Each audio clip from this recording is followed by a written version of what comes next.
Place was immaculate, all white furniture and floor-to-ceiling windows overlooking downtown, the kind of space that probably cost more per month than I made in a year. She was sitting on a cream-colored couch, pressing a towel to her forehead, wearing what looked like designer pajamas even though it was past 4 in the afternoon. Blonde hair pulled back in a perfect bun, makeup still flawless despite the circumstances. "Thank you for coming so quickly," she said, and her voice had this practiced quality, like she'd rehearsed the words. Such a silly accident, really. These marble stairs, you know how slippery they can be. Kevin started with the standard questions while I knelt beside her, pulling on my gloves. Her name was Melissa, she told us, and she'd been home alone all day working on some charity event planning when she'd gone upstairs to grab something and lost her footing on the way back down. The cut on her forehead was minor, barely needed a butterfly bandage, but protocol meant checking for concussion symptoms and other injuries.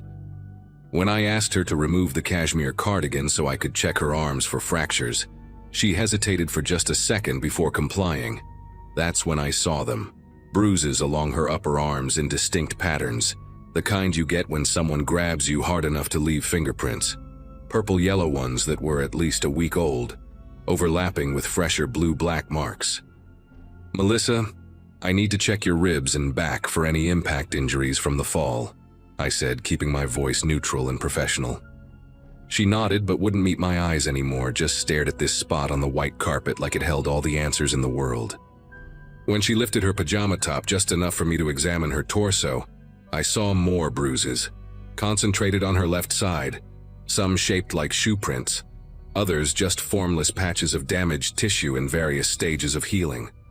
None of them, absolutely none, matched the pattern you'd see from someone tumbling downstairs.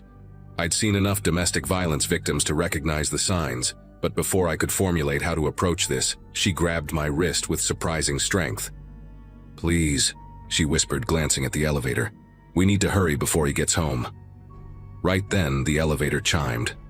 Kevin and I both turned toward the sound as the doors slid open, revealing a man in a crisp police uniform.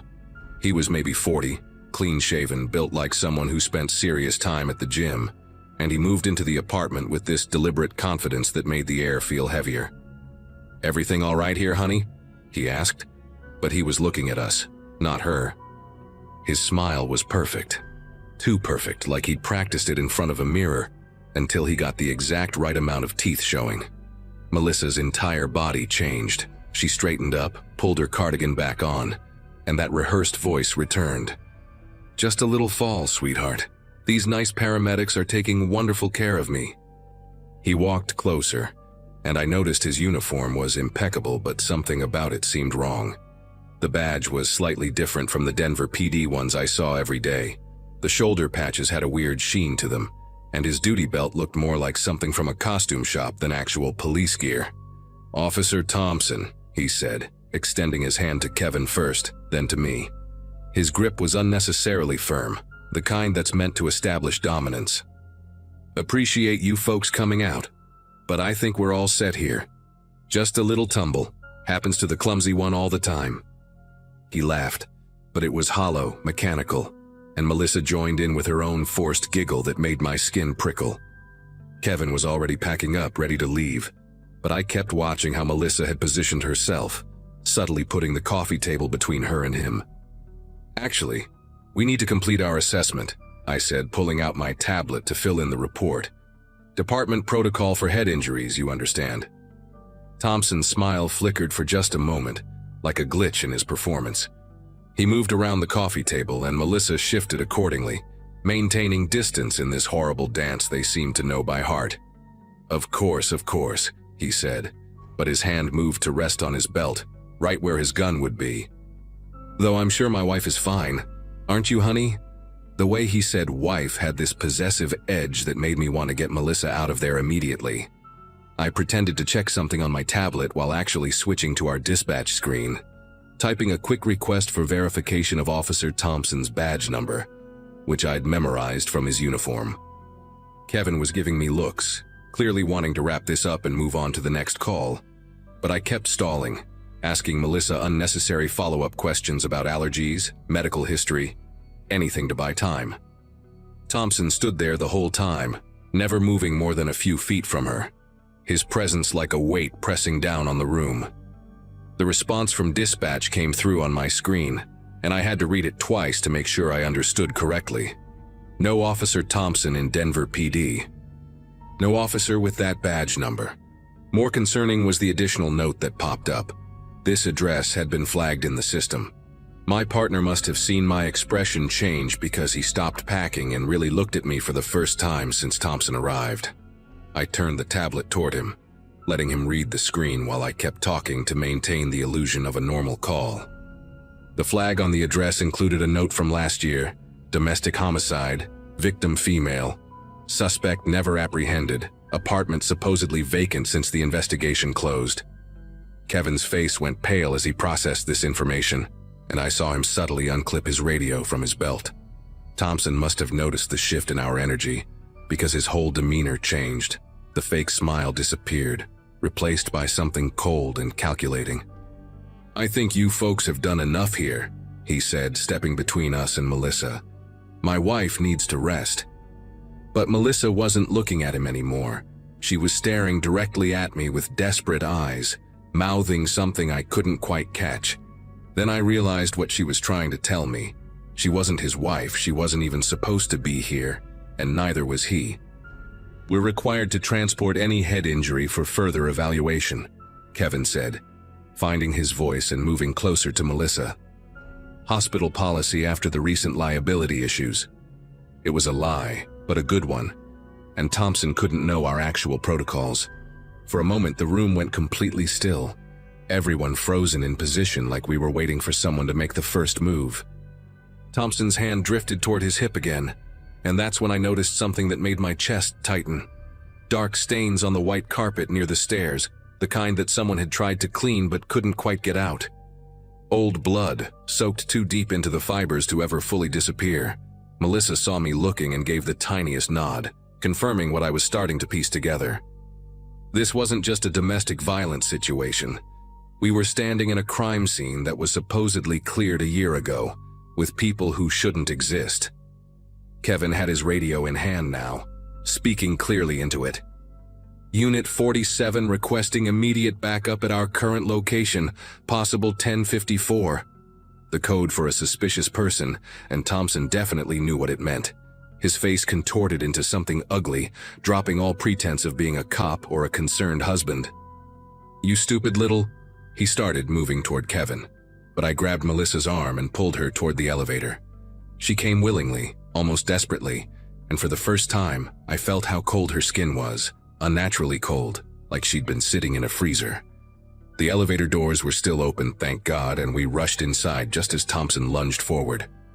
Kevin managed to dodge him and dive into the elevator with us, jamming the close button repeatedly, until the doors finally started sliding shut. Thompson's face appeared in the narrowing gap, no longer human in its rage, and then we were descending. Melissa collapsed against the wall the moment we started moving, and under the elevator's harsh fluorescent lights, I could see what I'd missed before. Her skin had a grayish tinge, her eyes were slightly clouded, and when she breathed, it seemed more like habit than necessity. "He killed me," she whispered, her voice different now, hollow and distant. "Last February, right on those stairs. He was never a real cop, just liked pretending, liked the power. But after he killed me, he couldn't let go. Kept coming back, kept pretending everything was normal, that I was still his wife. And somehow I couldn't leave either. Stuck in that apartment, going through the motions, calling for help over and over, but no one ever came. Until today." Kevin and I exchanged glances, both of us trying to process what we were hearing, what we'd just experienced. When the elevator reached the lobby, Melissa was gone, simply not there anymore, like she'd never been there at all. Security footage later showed Kevin and me entering and leaving alone.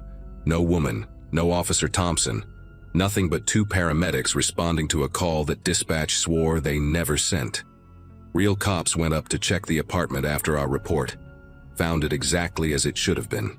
Empty, covered in dust, untouched since the crime scene tape came down months ago. The blood stains were there on the carpet, just like I'd seen, but they were old, documented in the original case file. Rebecca Hartley, the victim's actual name, had been killed by her boyfriend Daniel Morrison, who'd been obsessed with law enforcement, collected fake badges and uniforms. He'd disappeared after the murder, still wanted for questioning. Kevin and I never talked about what happened after that day, just filed our reports and moved on. But I started checking the obituaries more carefully, cross-referencing addresses with my calls. Turned out ours wasn't the only unit that had been sent to empty apartments lately, places where violent deaths had occurred, where someone was still calling for help that never quite came in time. I quit being a paramedic 6 months later, told everyone it was burnout, too many rough calls catching up with me. But the truth was simpler and harder to explain. I couldn't shake the feeling that every victim I couldn't save was still out there somewhere, trapped in their worst moment, waiting for someone to finally get it right. Sometimes I dream about that elevator ride, about Melissa's cold hand in mine, about the relief on her face when she finally got to tell someone the truth. And sometimes, when my phone rings late at night and there's nothing but static on the other end, I wonder if she's still trying to call for help, or if maybe, just maybe, she's calling to say thank you. Either way, I never answer anymore. Some calls you're just not equipped to handle twice.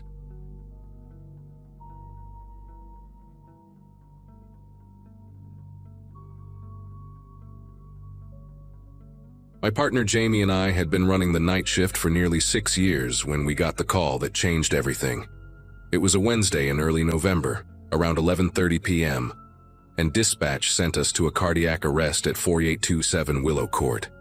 Nothing unusual about that, except when we pulled up to the small ranch-style house, something immediately seemed wrong. No lights were on, no neighbors standing outside watching, no family member frantically waving us in. Just a dark house with overgrown grass and newspapers piled on the porch. Jamie grabbed the monitor, while I hauled the med bag, and we rushed to the front door, which was unlocked. The smell hit us before we even made it past the threshold, that unmistakable sweetness mixed with decay that told us we were way too late. We found Harold Brennan in his recliner, TV remote still in his hand, clearly gone for at least 24 hours, maybe longer. Standard protocol kicked in and we called it in to dispatch while checking for any signs of foul play. Nothing suspicious, just an elderly man who died alone watching television. What bothered me was how dispatch had gotten the call in the first place. When I radioed back to confirm the DOA, our dispatcher Carla sounded confused. She said the caller had been crystal clear, gave the exact address, said he was having chest pain and trouble breathing. Male voice, older, matched what you'd expect from someone Brennan's age. But here's where it got weird. The phone on the side table next to Brennan's body wasn't even plugged into the wall jack, and when I checked the kitchen phone, same thing, cord wrapped up neat and tucked behind it. Jamie and I figured maybe Brennan had a cell phone somewhere, so while we waited for the coroner, we searched the place. No cell phone, no tablet, nothing. The neighbor, an older woman named Dorothy, who came over when she saw the ambulance, told us Harold's landline had been disconnected for months after some billing dispute with the phone company. She'd been bringing him groceries twice a week and hadn't seen him since Monday, which lined up with our estimate of time of death. Dorothy mentioned Harold didn't believe in cell phones, said they gave you brain cancer. The coroner arrived, did his thing, and we packed up our gear to head back. On the ride back, Jamie kept asking how someone with no working phone could call 911, and honestly, I had no answer that made any sense. 4 days later, same shift, Carla's voice came over the radio with an edge of panic I'd never heard from her before. Another cardiac arrest call, and when she gave the address, Jamie nearly drove us off the road. 4827 Willow Court. We both knew Harold Brennan was sitting in the county morgue, waiting for his nephew to fly in from Oregon for the funeral arrangements. Carla insisted someone had just called, same male voice, saying he couldn't breathe, chest pains, please send help immediately. We drove to the house anyway, found it exactly as we'd left it. Yellow tape across the door, windows dark. Jamie called dispatch from his personal cell while I stood there staring at those dark windows, and Carla played us the recording. It was Harold Brennan's voice, or something so close to it that it made the hair on my arm stand straight up. The calls kept coming, every single night at exactly 11:30 p.m. Not 11:29, not 11:31, but 11:30 on the dot. Different dispatchers started reporting variations in what they heard. Carla heard him pleading for help, gasping between words. Mike from the day shift, who stayed late one night just to experience it, heard Harold calmly stating his address and symptoms like he was reading from a script. Another dispatcher, Nancy, swore she heard him say, "Please hurry," over and over, nothing else. The IT department got involved, traced the calls to a line that had been officially disconnected 3 months before Harold died. They checked and rechecked their systems, brought in consultants, even had the phone company send technicians to physically inspect the old copper lines running to the house. Everything came back the same. Those calls were coming from inside our own 911 system, like an echo bouncing around in there with nowhere to go. By the second week, word had spread through the whole department. Cops started parking outside Harold's house at 11:25, waiting. The nephew had come and gone, taking what he wanted from the house, leaving it empty except for the furniture nobody wanted. The realtor handling the sale refused to go near the place after dark. Jamie started taking different shifts, said he couldn't handle hearing about it anymore, but I kept volunteering for nights. Maybe I needed to understand it, or maybe I just couldn't let it go. I'd sit in the ambulance bay listening to the scanner, and right at 11:30, without fail, dispatch would key up with that familiar tension in their voice. Same address, same emergency, same dead man calling for help from a phone that didn't exist. On the third Friday since Harold died, I decided to be inside the house when the call came through. I got permission from the nephew through the realtor, told them I was checking for medical equipment we might have left behind. Really professional of me, I know. I sat in Harold's old recliner at 11:20, the same chair where we'd found him, and waited. The house had that empty house smell, dust and old carpet, with something underneath that might have been my imagination.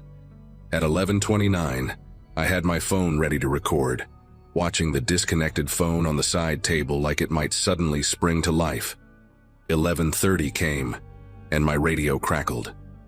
Dispatch announced another cardiac arrest at 4827 Willow Court. But I was sitting in complete silence. No voice in the house, no sound except my own breathing and the static from my radio. I started interviewing the neighbors, telling them I was doing a report on response times for elderly residents living alone. Most had barely known Harold, just the occasional wave or nod. But then I met Gregory Vance, who lived 2 houses down. Gregory worked nights at a warehouse and told me something that made me reconsider everything. He said about a month before Harold died, he'd seen Harold's son Christopher visiting almost every night around 11. This caught my attention because Dorothy had told us Harold didn't have any kids, no family except the nephew in Oregon. Gregory described Christopher as maybe 40, average height, always wearing a baseball cap pulled low. He'd park on the street, never in the driveway, and would only stay about 20 minutes. Gregory found it odd because Harold had mentioned years ago that he never had children, one of his big regrets in life. The next morning, I pulled Harold's death certificate and medical records through a contact at the hospital. Harold had been prescribed cardiac medication 6 months ago, but the pharmacy records showed someone had been picking up his prescriptions regularly, even after his last doctor's visit 3 months before he died. The signature on the pickup forms was always different, sometimes barely legible, sometimes neat and precise. The pharmacist, when I tracked her down, remembered a younger man who said he was Harold's son, always paid cash, always seemed to know exactly what he was picking up. She described him exactly as Gregory had, down to the baseball cap. I cross-referenced Harold's financial records that were part of the probate filing, regular cash withdrawals of $200 every Monday for the past 4 months. The last withdrawal was 3 days before we found Harold's body. I convinced the detective assigned to follow up on the case, a guy named Frank Russo who owed me a favor, to look deeper into the 911 system. Frank discovered something the IT department had missed or maybe just hadn't wanted to find.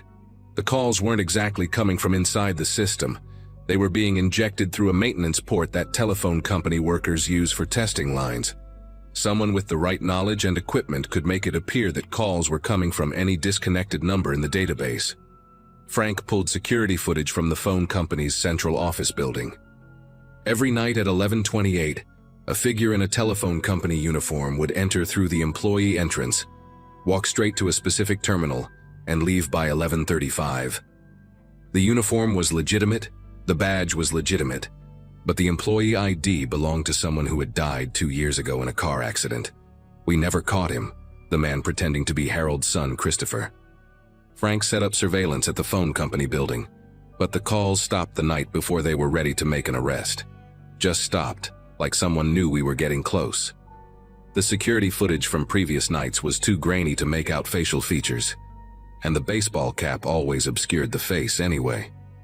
When Frank ran the partial prints from Harold's medication bottles, they came back to a Joshua Mills, who had worked for the phone company for 15 years before being fired for stealing equipment. Mills had disappeared 6 months ago after violating parole on fraud charges.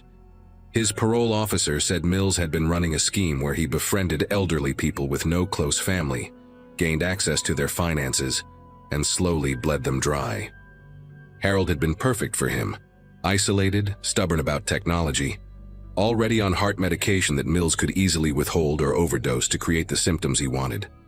The theory Frank developed was that Mills had been setting up Harold's death to look natural, probably planning to continue accessing his accounts after he died using forged documents. But Harold died too soon, before Mills could get power of attorney or become a beneficiary on anything. The 911 calls were meant to establish a pattern, make it seem like Harold had been trying to get help for days before anyone responded, maybe set up a negligence lawsuit against the city or the phone company. Mills must have recordings of Harold's voice from their visits, used some kind of voice synthesizer to create the variations. When he realized we were investigating instead of just writing it off as a technical glitch, he vanished. Harold's nephew got the house sold 3 months later to a young family who never experienced any strange calls. Frank's case went cold, and Mills hasn't surfaced anywhere. Sometimes I drive past that house, see kids playing in the yard where Harold died alone, and I wonder if Mills is out there somewhere, finding another Harold, recording another voice, planning another series of calls that nobody will answer in time.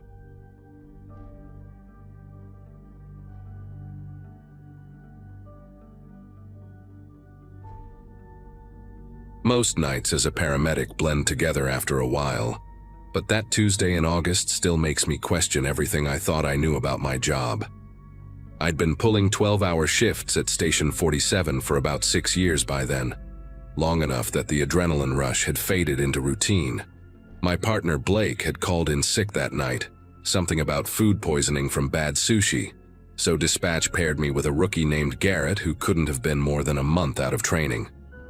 We were sitting in the rig outside a convenience store on Madison Avenue, Garrett nervously drumming his fingers on the dashboard while I scrolled through my phone, when the call came through around 2:30 in the morning. Female voice, calm but strained, reporting a possible fainting at 4827 Rosewood Drive. Nothing unusual about the address or the call itself, just another suburban medical emergency that would probably turn out to be low blood sugar or dehydration. Rosewood Drive sat in one of those neighborhoods where every house looked like it came from the same catalog. 2-story colonials with attached garages and identical mailboxes. Number 4827 stood out only because every light in the house seemed to be on, creating this weird strobe effect through the windows like someone was flipping switches randomly. I grabbed the jump bag while Garrett pulled the stretcher from the back, and that's when I noticed the front door was hanging open about 6 inches, swaying slightly in the breeze. No car in the driveway, no neighbors peering out their windows despite the light show. I announced ourselves loudly as we approached, standard protocol, expecting someone to come rushing out, or at least respond from inside. Instead, I heard this thin, reedy voice drifting down from somewhere upstairs, barely audible, but clear enough to make out the words. "I fell. Please hurry," the voice said, female, maybe middle-aged, with this odd flatness to it that made me pick up my pace. Garrett stayed by the door with the stretcher while I headed inside, medical bag slung over my shoulder, calling out that paramedics were coming up. The house had that staged feeling, like those model homes they show to potential buyers. Everything perfectly arranged, but missing any sign someone actually lived there. No family photos on the walls, no shoes by the door, no mail on the hallway table. The lights kept flickering in this rhythmic pattern, every bulb in sync dimming and brightening like the whole house was breathing. I took the stairs 2 at a time, following the voice that kept repeating from what sounded like the master bedroom at the end of the hall. "I fell, please hurry," came the call again, identical to the first time. Same inflection, same pause between words like someone had recorded it and hit replay. The hallway carpet was pristine white, the kind that would show every footprint, but mine were the only marks visible as I moved toward the bedroom door. Each room I passed was empty, not just of people but of furniture. Closets standing open to reveal nothing but bare hangers. The master bedroom door was cracked open, warm yellow light spilling out, and I could hear the voice clearly now, still repeating that same phrase with mechanical precision. I pushed the door wider with my shoulder, already running through possible scenarios in my head. Maybe a stroke victim stuck in a repetitive loop, maybe someone in shock. But when I stepped inside, the room was empty, except for a perfectly made king-size bed with hospital corners that looked like they'd been measured with a ruler. Right in the center of that bed sat an open laptop, screen facing the doorway, and the voice was coming from its speakers.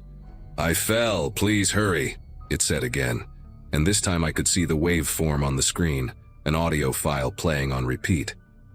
I moved closer to the laptop, that familiar metallic taste of unease filling my mouth, the kind you get when your body knows something's wrong before your brain catches up. The screen showed a basic audio player, the file labeled Dispatch 847-0221.wave, with a timestamp from exactly 10 minutes earlier. My radio crackled on my belt, making me jump, Garrett's voice coming through asking if everything was okay up there. I told him to stay put, keep the exit clear, standard safety protocol when something doesn't add up. The audio file had been set to loop, and as I reached for the trackpad to stop it, I noticed something else on the screen, a minimized window at the bottom of the taskbar. When I clicked it, a browser window expanded showing the county's emergency dispatch system, the same portal we use to review our calls. Someone had accessed tonight's emergency logs, and there at the top was our current call. My unit number, the address, everything, pulled directly from the live feed. The room suddenly felt smaller, like the walls were pressing in, and I became hyper-aware of every sound in that empty house. Footsteps, or maybe just the house settling, seemed to echo from somewhere below. I clicked through the browser tabs, finding more windows open. Street view images of the house I was standing in, aerial photos showing the layout of the neighborhood, even a PDF of the county's emergency response protocols, with sections highlighted in yellow about response times and standard procedures for medical calls.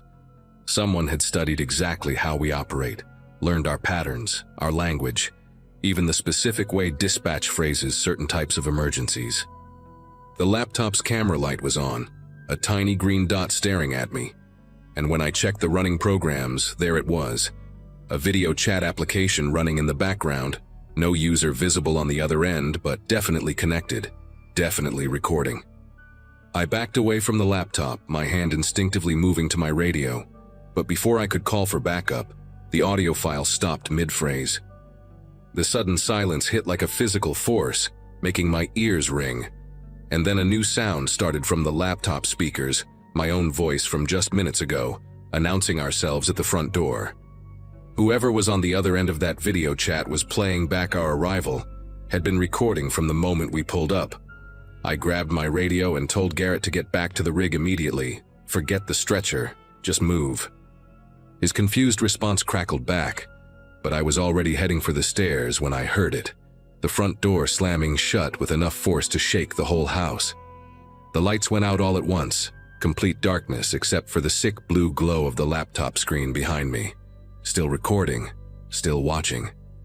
My training kicked in, muscle memory guiding me along the wall toward the stairs even in the pitch black, one hand on my radio calling for immediate police backup to our location.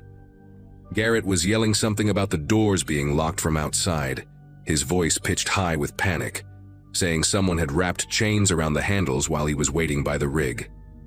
I made it to the top of the stairs, using my pen light to see, when I heard footsteps below, multiple sets, moving through the house with purpose. Not rushing, not stumbling in the dark like they should be, but walking calmly like they could see perfectly fine. The laptop upstairs started playing another audio file, louder this time. A recording of a different emergency call, someone screaming for help, begging, the kind of sound that makes you want to cover your ears. But underneath it, I could hear real voices now. At least 3 people downstairs, talking in low, casual tones like they were discussing weekend plans. One of them laughed, this genuine, warm sound that would have been pleasant in any other context, and I heard him say something about checking the response time, seeing if they beat their last record. They were timing us, I realized, treating this whole thing like some sick game, using real emergency calls as bait. My pen light caught a figure at the bottom of the stairs, just standing there, not trying to hide, wearing regular clothes like he just walked in from a barbecue. He looked up at me with this expression of mild curiosity, like I was an unexpected but not unwelcome variable in whatever experiment they were running. Behind him I could see 2 others moving through the living room, one taking notes on a clipboard, the other adjusting what looked like a camera on a tripod. The man at the stairs raised his hand in an almost friendly wave and called up that I'd done great. Really sold the authentic first responder experience, but they needed just a few more minutes of footage for their project. I didn't wait to hear what kind of project required trapping paramedics in an empty house. There was a window at the end of the upstairs hallway, one of those old-fashioned ones with the thick glass and metal frame. I sprinted for it, hearing footsteps starting up the stairs behind me. Not running but walking with that same unnerving calm. The window was painted shut, probably hadn't been opened in years, but adrenaline and desperation gave me the strength to slam my shoulder into it hard enough to pop the seal. The wood frame splintered, paint chips flying everywhere, and I managed to force it up just enough to squeeze through. Behind me, the man from the stairs was saying something about property damage, his tone mildly disappointed like I'd failed to follow the rules of whatever twisted scenario they'd created. I could hear sirens in the distance, backup finally responding, but I wasn't waiting around to see if these people would stick around for the police. The drop from the 2nd floor looked farther in the dark, but I'd rather deal with a broken ankle than whatever those people had planned. I hung from the windowsill for a second, trying to gauge the distance, then let go and hit the lawn hard, rolling to absorb the impact like they taught us in training. Pain shot through my left knee, but nothing felt broken, and I was up and moving toward the ambulance where I could see Garrett pulling at the chains wrapped around the vehicle's back doors. The sirens were getting closer, maybe 2 minutes out, and when I looked back at the house, all 3 figures were standing at the window I'd just jumped from, watching us struggle with the chains. They weren't trying to escape or hide evidence, just observing. One of them actually filming us with his phone. Garrett and I managed to get the driver's door open. The chains only wrapped around the back, and we both scrambled inside just as the first police cruiser came screaming around the corner, lights painting the whole street red and blue. By the time the cops had the house surrounded, it was empty again, just the laptop still sitting on that bed, the video chat window closed, browser history wiped clean. They found the chains that had been on our ambulance tossed in the backyard, along with 3 folding chairs arranged in the living room facing the stairs, like they'd been sitting there waiting for a show. The police took our statements, processed the scene, even brought in a detective who specialized in what they called elaborate pranks, though we all knew this went way beyond that. They traced the laptop to a batch that had been stolen from a warehouse 6 months earlier. No way to track who had it now. The emergency call that started everything came from a burner phone, purchased with cash, activated just long enough to make that single call. Garrett quit the next week, said he couldn't handle not knowing if the next call would be real or another trap. I stayed on for another month before transferring to a different station across town, somewhere far from Rosewood Drive and whatever game those people thought they were playing with our lives. 2 months later, I got an email to my personal account, no subject line, just a video attachment. Against my better judgment, I opened it. It was footage from that night, edited together from multiple angles, showing me moving through the house, examining the laptop, jumping from the window. Professional quality. like something from a documentary complete with timestamps and my vital signs displayed in the corner, somehow pulled from my own equipment. At the end, text appeared on screen saying they'd gotten what they needed, thanking me for my participation, assuring me it was a one-time study. The email address was already deactivated when I tried to reply, and the police said the video had been routed through so many proxy servers they'd never find the source. Still work as a paramedic. Different city now, but every time I respond to a call in an empty house, especially when the door's already open, I wonder if they really meant it about it being just that one time.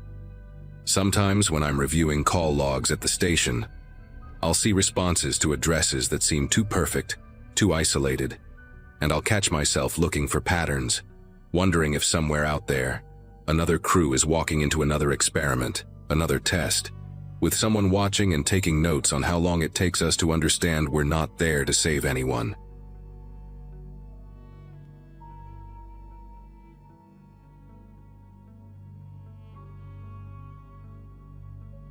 Rural Montana wasn't where I planned to end up after paramedic school, but life has a way of putting you exactly where you need to be, even if you don't realize it until much later. My classmates from 2014 were all chasing trauma center jobs in big cities, while I took the first opening I found, a small station covering 3 counties where the biggest excitement was usually a tractor accident, or someone's grandpa forgetting his heart medication. 7 years in, I'd gotten comfortable with the rhythm of it all, the long drives between calls, the familiar faces, the predictable emergencies that let you feel like you were making a real difference. That Thursday night in early September changed everything, made me question whether some calls are meant to be answered at all. My partner Roger had been puking his guts out since dinner, something about bad seafood from the gas station, which left me handling the night shift alone. Dispatch came through around 11:30, with what seemed like a routine call. A young voice, maybe 9 or 10 years old, saying his dad wasn't moving, and he needed help right away. The address put it way out on County Road 47, the old Hawthorne place that had been through maybe a dozen owners since I'd started this job. 45 minutes of driving through farmland that looked exactly the same in the dark, following a GPS that kept trying to route me through roads that didn't exist anymore. When I finally found the property, the mailbox hanging crooked beside a gravel driveway, every light in the house was off except for this faint yellow glow from what looked like the front room. A boy was standing right there by the gate when my headlight swept across the yard, like he'd been waiting the whole time, perfectly still in a way that kids never are. He had this bowl cut that looked like someone had done it at home with kitchen scissors, wearing a green jacket that hung past his hands and jeans rolled up at the bottom. When I got out with my medical bag, he walked up to me with these measured steps, each one exactly the same distance apart, and said, "Thank you for coming in this formal way. That reminded me of how my grandmother made me talk to guests when I was little. My dad's in the living room just like I told them on the phone," he said, already turning toward the house, expecting me to follow. The walk to the front door couldn't have been more than 30 seconds, but it felt wrong in a way I couldn't explain. Like when you're swimming and suddenly realize you can't see the bottom anymore. The boy kept his hands in his pockets the whole time, never once looking back at me, just walking with this steady rhythm while dead leaves crunched under our feet. The porch had one of those old wooden swings that probably hadn't been used in years. Chains rusted so bad they looked ready to snap, and the front door was already cracked open maybe 6 inches, warm air leaking out into the cold night. "He fell down about an hour ago," the boy said, pushing the door wider with his shoulder instead of his hands, which stayed buried in those jacket pockets. I tried to wake him up, but he won't answer me. Inside, the house smelled like old coffee and something else underneath it, metallic and sharp, the way blood smells when there's a lot of it. The hallway was narrow, wood floors that creaked with every step, and the walls were covered in this faded wallpaper with little yellow flowers that probably looked cheerful once, but now just seemed sad. The boy led me past a staircase that went up into complete darkness, past closed doors on either side, straight to an archway at the end of the hall. He stopped right at the entrance and pointed inside without looking, like he didn't want to see what was in there again. "That's him," he said, voice flat as paper.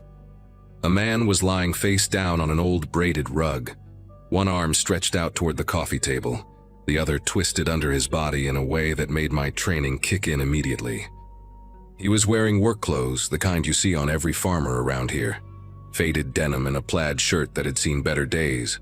Work boots still laced tight. I dropped down beside him, pulling on gloves from my kit, already running through the checklist in my head while I reached for his neck to find a pulse. His skin was cool, but not cold. That in-between temperature that could mean he'd been down 20 minutes or 2 hours. The boy stayed in the doorway, watching me work with eyes that didn't blink nearly enough, and I noticed his breathing was perfectly regular, like he was counting the seconds between each breath. I was turning the man's head to check his airway when his hand shot up and grabbed my wrist, grip stronger than anyone in his condition should have been capable of. His eyes opened wide, pupils blown huge and unfocused, and his mouth moved like he was trying to scream, but only this thin wheeze came out. Then words, barely audible, pushed through cracked lips. "Don't trust him." His fingers dug into my skin hard enough to leave marks, and his eyes rolled toward the doorway where the boy stood, then back to mine with desperate urgency.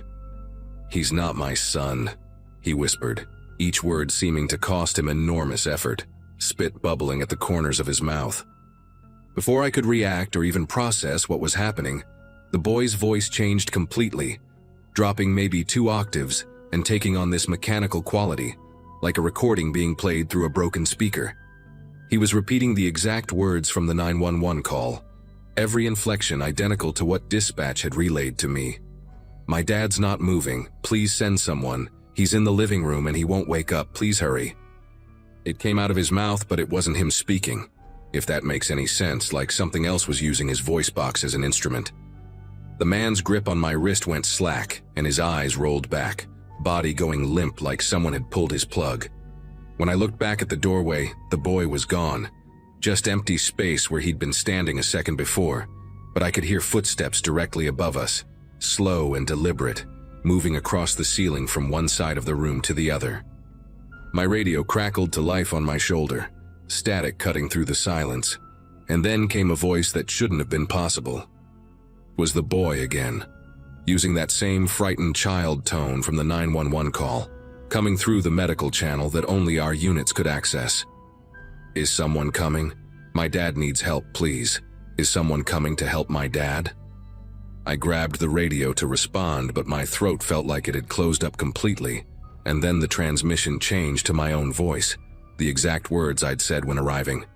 "Unit 7 on scene, proceeding to patient."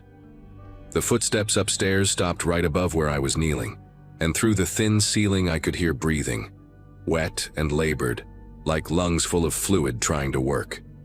The man on the floor started moving again, not normal movement, but these jerky spasms that made his limbs bend at angles that looked painful.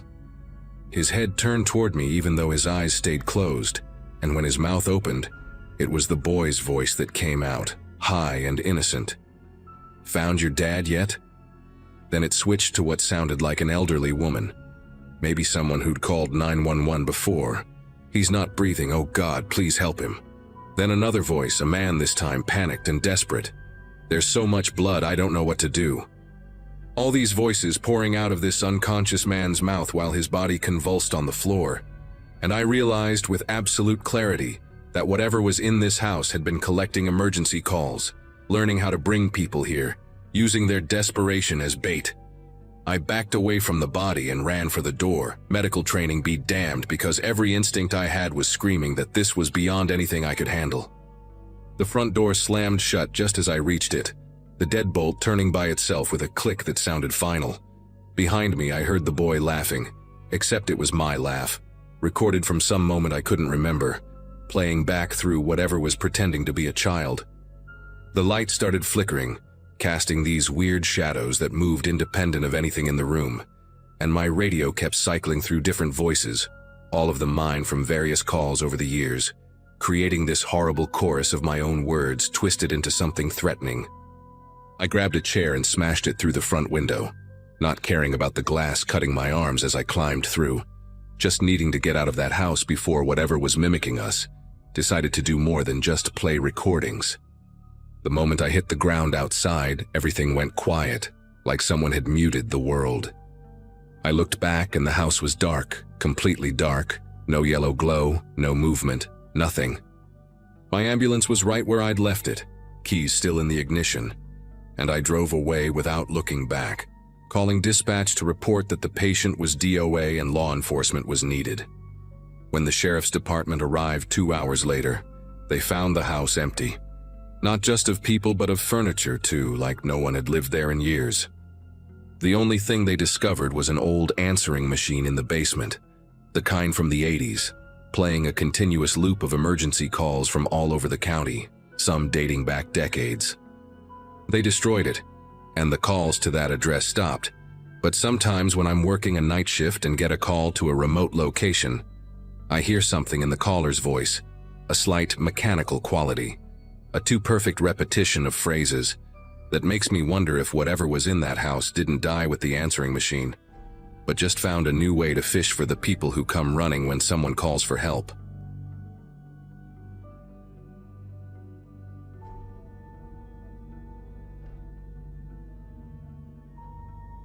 Nobody prepares you for the weight of calling it. When you graduate from EMT school in 2015 and start working the streets, they teach you the protocols, the signs, the procedures, but they never tell you about the moment your voice has to make it real. When you say those words out loud and a person officially stops being a person and becomes a body. I did my first year on the day shift with the county ambulance service in Rochester, mostly handling nursing home transfers and minor injuries. By the time I turned 26, I had moved to nights, working the graveyard rotation when the truly bad calls came in. The cardiac arrests, the overdoses, the DOAs. That shift where everything happens in shadows and fluorescent hospital lights, where you see people at their absolute worst. I had a decent partner back then, this older guy named Vincent, who had 20 years under his belt and never got rattled. He taught me how to compartmentalize, how to do the job without taking it home, how to call it when someone was gone and move on to the next call. The thing is, I was good at my job. Real good. I could run a code like clockwork, start IVs on rolling veins that other medics would miss, intubate in the back of a moving rig on rough roads. My call accuracy was near perfect. When I said someone was gone, they were gone. No second guessing, no wasted effort on people who were already beyond help. The supervisors loved that about me. Efficient, professional. I never froze up, never hesitated. I just did what needed to be done. We worked out of Station 23 on the east side, running 12-hour shifts from 7 at night until 7 in the morning. Our rig was Unit 47, an older Ford chassis with about 90,000 miles on it, but it ran smooth and had all the equipment we needed. I probably spent more time in that ambulance than I did in my own apartment. Knew every rattle, every squeaky cabinet where the backup oxygen masks were stored, which drawer stuck when you tried to open it too fast. It became like a second home, that cramped space in the back with the gurney and monitors and drug boxes. Just me, my partner, and whatever poor soul we were transporting. The first time something felt weird was on a Wednesday in late November of 2017. We got called out to a retirement community for an unresponsive elderly male, possible cardiac arrest. Standard stuff. When we arrived, the patient was clearly gone, had been for at least 15 or 20 minutes based on the lividity and body temperature. His daughter was there, hysterical, begging us to do something even though she knew it was too late. We went through the motions anyway because that is what you do. Started compressions, got the monitor on him, ran a strip. Asystole, flatline, no shockable rhythm. I checked for a pulse at the carotid, then the femoral. Nothing. No respirations, fixed and dilated pupils, all the signs. I made the call right there in the living room, noted the time, and we prepared to turn the scene over to the funeral home. But when we loaded him onto our gurney to wheel him out, Vincent noticed something. The guy's chest was still moving, just barely, these tiny, shallow movements like he was taking the smallest breaths possible. I checked again. No pulse, no heart sounds. But yeah, his chest was definitely rising and falling, maybe 3 or 4 times a minute. Vincent looked at me like I had screwed up the assessment, but I knew what I had checked. That man had been dead. We transported him to the hospital anyway because what else were we supposed to do? And I reported it to the ER doc as a possible agonal breathing, even though it did not fit the pattern. Agonal respirations happen right when someone is dying, not 20 minutes after. The doctor examined him, confirmed no cardiac activity, and declared him dead again at the hospital. The whole thing got written up as an unusual case, maybe some kind of residual nerve activity or diaphragm spasm. Weird, but not unheard of. I did not think much more about it after that. Medicine is full of strange anomalies, bodies doing things that do not make sense. You learn to accept that not everything has a clean explanation. A week later, it happened again. Different patient, different location. Elderly woman found unresponsive in her bed at a nursing facility. Same situation. Clearly deceased when we arrived, all the signs present. I called it at the scene. Then, during transport to the hospital, she started that same shallow breathing pattern. Chest rising and falling in these almost imperceptible movements, like something was mechanically forcing air in and out. No pulse, no heartbeat, but breathing. The nurse at the hospital gave me a hard time about my assessment, suggested maybe I needed a refresher course on determining death. That stung, because I knew I had done everything right. When it happened a third time the following month, I started keeping track. Same pattern. Elderly patient, clearly deceased, I make the pronouncement. Then during transport they exhibit that bizarre shallow breathing for anywhere from 5 to 15 minutes before it finally stops. Always in Unit 47. Always on my shifts.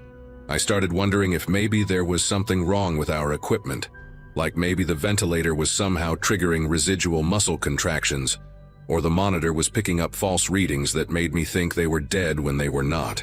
But I checked everything.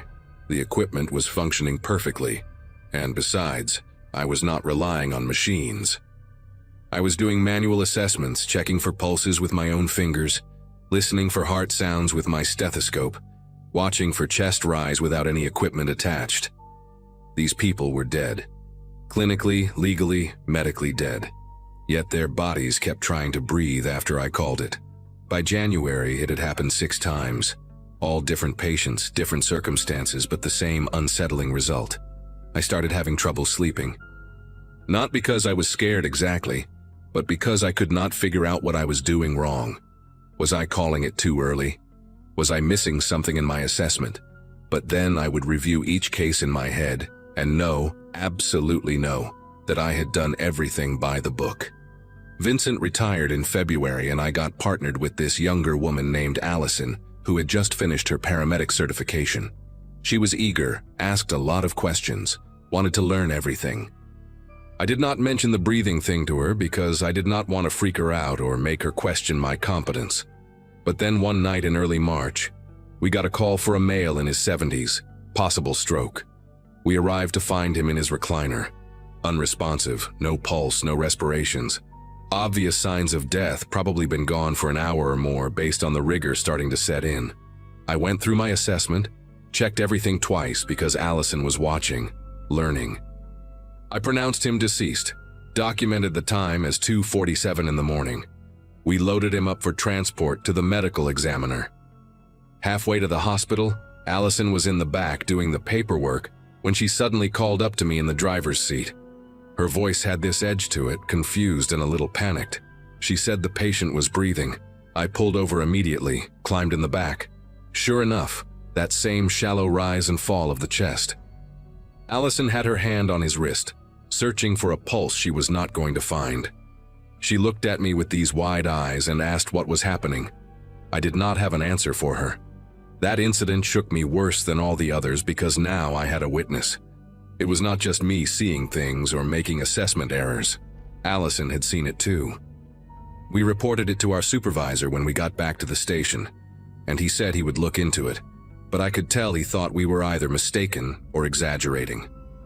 A few days later, he told me the company wanted me to undergo a medical evaluation and possibly take some time off. They were worried about fatigue, burnout, that I was making dangerous judgment calls. I got defensive, told him my assessments were solid, that something genuinely strange was happening with our patients. He just nodded and said that is exactly why they wanted me evaluated. The implication was clear. They thought the problem was me, not the patients. I agreed to see the occupational health doctor, passed all the tests, got cleared for duty. But the seed of doubt had been planted in my mind. What if I was doing something? What if somehow, unconsciously, I was causing this? The thought was insane, but I could not shake it. I started second-guessing every call, every assessment, checking and rechecking vital signs until Allison would gently tell me I had already checked 3 times and we needed to move. Then I remembered the cameras. Every ambulance in our fleet had an onboard camera system installed about 2 years earlier, mounted in the patient compartment. It was supposed to be for liability protection and quality assurance, recording everything that happened during transport. The footage was stored on a hard drive at the station, usually only reviewed if there was an incident or complaint. I had never thought to check it before because why would I? But now I needed to know. I needed to see what was actually happening in the back of that ambulance. On my next day off, I went to the station when I knew the supervisor would not be there and accessed the video archive. I pulled up the files from Unit 47, going back to that first case in November. The system let you search by date and unit number, and I found the timestamp for when we had transported that first elderly man. I watched the footage on the small monitor in the supervisor's office, my heart pounding harder than it should have been. The video showed exactly what I remembered. Patient on the gurney, clearly deceased, Vincent doing paperwork while I did my final check. Everything looked normal, routine, professional. Then I saw myself lean down close to the patient's face, checking for breathing. That is when I saw it. My lips were moving. I was saying something, whispering directly over the patient's mouth and nose as I checked for breathing. The camera did not have audio, so I could not hear what I was saying, but I could clearly see my mouth forming words. 2 words, repeated twice. I watched it again, and again. I tried to read my own lips on that grainy footage. It looked like I was saying, "Keep breathing," but that did not make any sense. Why would I say that? I did not remember saying anything. I pulled up the second case, the elderly woman from the nursing facility. Same thing. As I leaned in to check for respirations, my lips moved in that same pattern. 2 words, whispered right into her airway. I checked the third case, the fourth, the fifth, every single one. Every time I pronounced someone dead, I was whispering something to them first. Something I had absolutely no memory of doing. My hands started trembling as I sat there in that dark office, watching myself on camera doing something I could not recall. Something that seemed to correlate directly with these people continuing to breathe after death. I thought maybe I was having some kind of fugue state, some psychological break where I was doing things without conscious awareness. But I felt fine. I felt normal. There was no missing time, no confusion, nothing except this one specific action that I apparently performed over and over without knowing it. I checked the most recent case, the one with Allison present. The footage showed both of us in the back of the ambulance. I watched myself do the assessment, pronounce the patient deceased, and then as I did my final check for breathing, leaning down close, there it was again, my lips moving in that same whispered pattern. Allison had been right there, less than 3 feet away, filling out paperwork on the clipboard. She had not noticed me saying anything. After I straightened up, the timestamp showed about 6 minutes passing where nothing happened. Then the patient's chest started that shallow rising and falling. Allison noticed it, called out, and I climbed back to check. On camera you could see the confusion on both our faces, the way we kept checking for vital signs that were not there. The breathing continued for another 8 minutes before finally stopping completely. I sat back in that chair and tried to process what I had just seen. There was no rational explanation for this. I was somehow causing dead people to keep breathing by whispering words I did not remember saying. Words that, according to the lip reading I could make out, were literally telling them to keep breathing. The worst part was not even the impossibility of it. The worst part was that I had no idea how long I had been doing this. I had been a paramedic for years before these cases started getting noticed. How many other patients had I done this to without anyone realizing it? I copied the relevant footage onto a flash drive, my hands shaking so badly I could barely work the keyboard. I knew I had to report this, had to show someone, but who would believe me? More importantly, what would happen if they did believe me? Would I be fired, arrested, committed? I had no explanation for what I was doing or why. That night, I could not bring myself to go home. I drove around the city for hours, replaying everything in my mind, trying to remember even a single instance of whispering those words. Nothing. It was like watching a stranger who happened to look exactly like me. When my shift started at 7, I showed up early and requested an immediate meeting with the operations manager and the medical director. I brought the flash drive and played them the footage without any explanation first. They watched in silence as I showed them case after case of me, whispering to deceased patients. The medical director asked me what I was saying in the videos. I told him the truth, that I did not know, that I had no memory of speaking at all, but that it appeared to be the words, "Keep breathing." Then I showed them the aftermath footage, the patients exhibiting respiratory activity well after being pronounced dead. The room went quiet for a long time. Finally, the operations manager asked if I had been taking any medications, if I had any history of sleepwalking or dissociative episodes. I said no to everything. The medical director wanted to know if this was some kind of joke or prank. I told him I wished it was. They placed me on immediate administrative leave pending a full investigation. I was not allowed to work any shifts, was not allowed in any company vehicles, had to surrender my credentials and access badge. They said it was for my own safety and the safety of patients, standard procedure for something this unusual. I understood, but it felt like my entire identity was being stripped away. Being a paramedic was not just what I did. It was who I was. Walking out of that station knowing I might never come back destroyed something in me. For the next 3 weeks, I heard nothing. No calls, no emails, no updates on the investigation. I spent most of that time in my apartment, barely eating, barely sleeping, just trying to understand what had happened to me. I started researching online, looking for similar cases, anything that might explain unconscious vocalization or psychological conditions that could cause someone to speak without awareness. I found nothing that fit. Then one morning, I got a call from the medical director asking me to come back to the station for a meeting. When I arrived, there were 2 people I did not recognize sitting in the conference room with him. They introduced themselves as neurologists from the university hospital. They had reviewed all my footage, my medical records, and the patient outcome data. One of them explained that they believed I had developed a rare form of automatism, an unconscious motor behavior triggered specifically by the stress and routine of pronouncing death. Essentially, my brain had created an involuntary ritual, a coping mechanism for the psychological weight of making that final call. The words I was saying, "keep breathing," were likely a subconscious manifestation of anxiety about making the wrong determination, a safety check my mind performed without my conscious participation. As for why the patients actually kept breathing afterward, they had a different theory. They believed it was never really happening at all, not the way I thought. They explained that confirmation bias and hypervigilance had made me hypersensitive to any tiny movement or artifact that could be mistaken for breathing. The slight settling of tissues, residual air escaping the lungs, even vibrations from the moving ambulance could create the illusion of chest rise. Because I was unconsciously anxious about my pronouncements, I was seeing breathing where there was none, and that perception was being reinforced by my ritualistic whispering. Allison, seeing it too, was explained as the power of suggestion, me directing her attention to movements that she then interpreted as I did.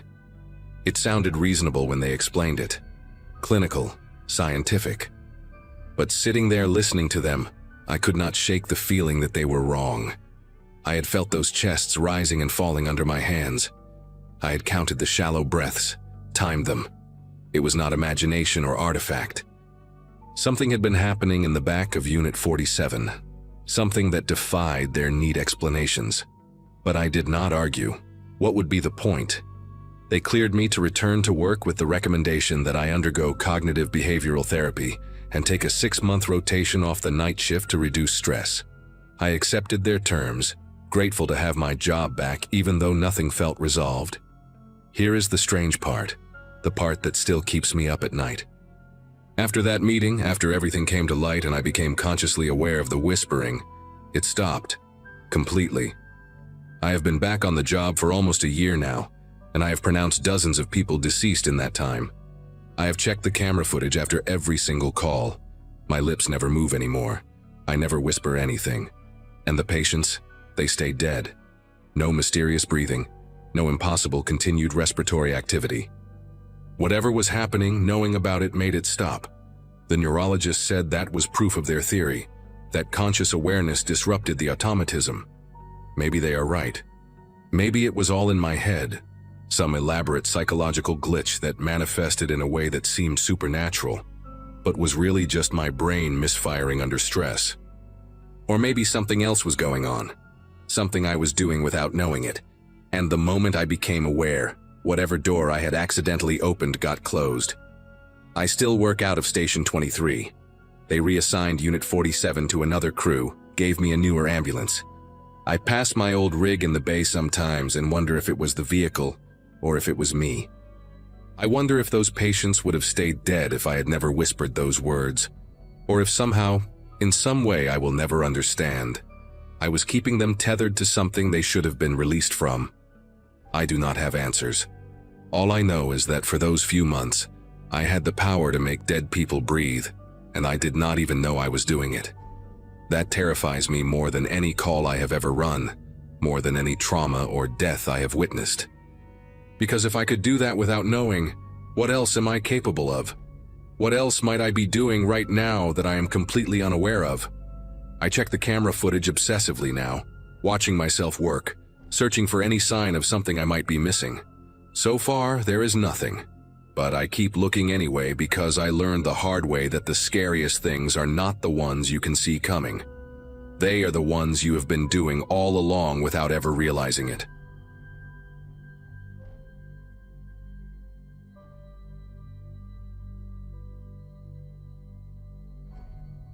Anyone who tells you they've seen the worst humanity has to offer has probably never worked EMS in a major city.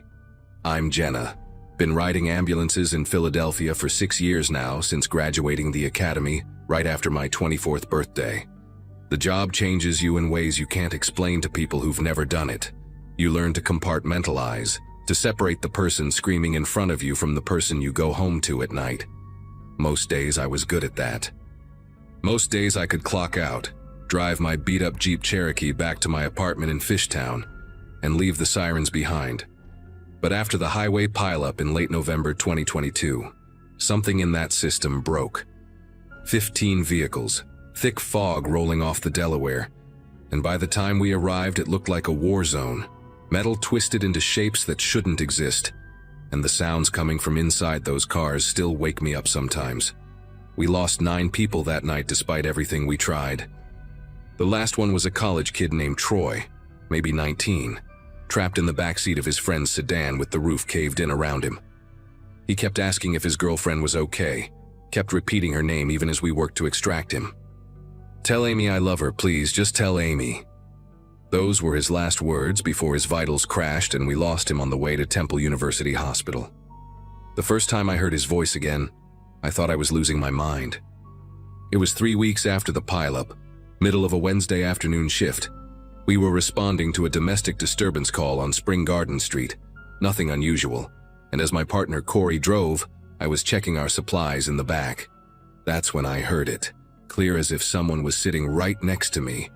"Tell Amy I love her, please, just tell Amy." Same desperate tone, same crack in his voice on the word please. I spun around so fast I nearly knocked over the medkit, but there was nobody there.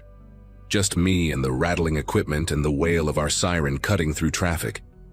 Corey noticed me acting weird, asked if I was okay, and I lied and said I was fine. What was I supposed to tell him? That I was hearing dead people? I convinced myself it was stress, maybe PTSD finally catching up with me.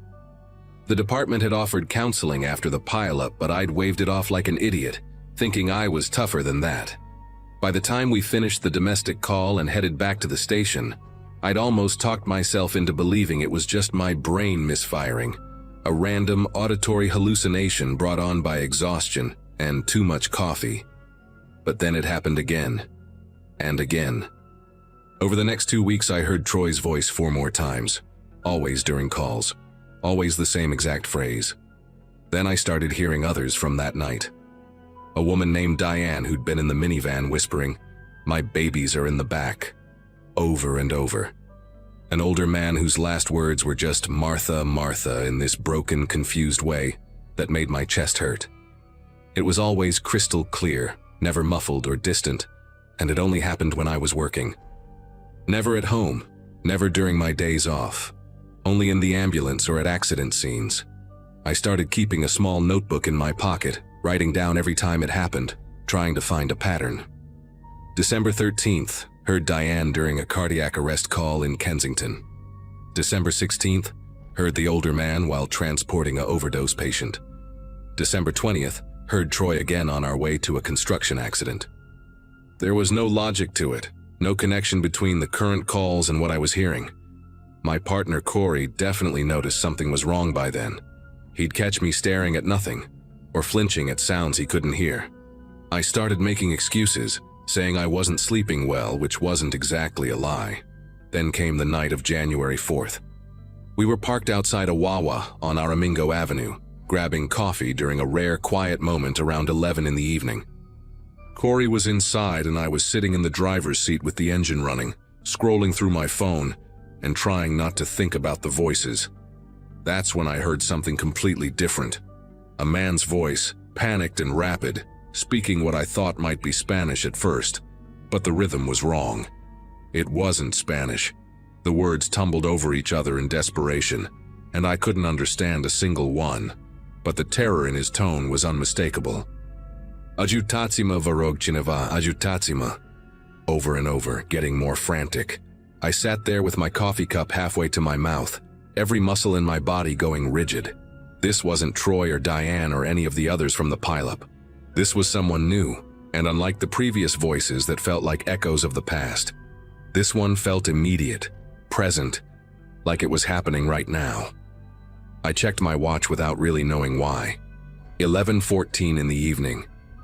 The voice kept going for maybe 20 seconds, then cut off abruptly mid-word, and the silence that followed felt heavy and wrong.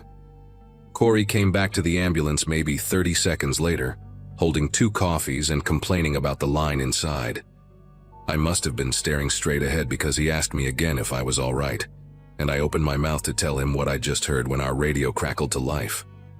Dispatch calling all available units to a vehicle accident on Castor Avenue, approximately 2 miles from our location. Single car wrapped around a utility pole, possible fatality.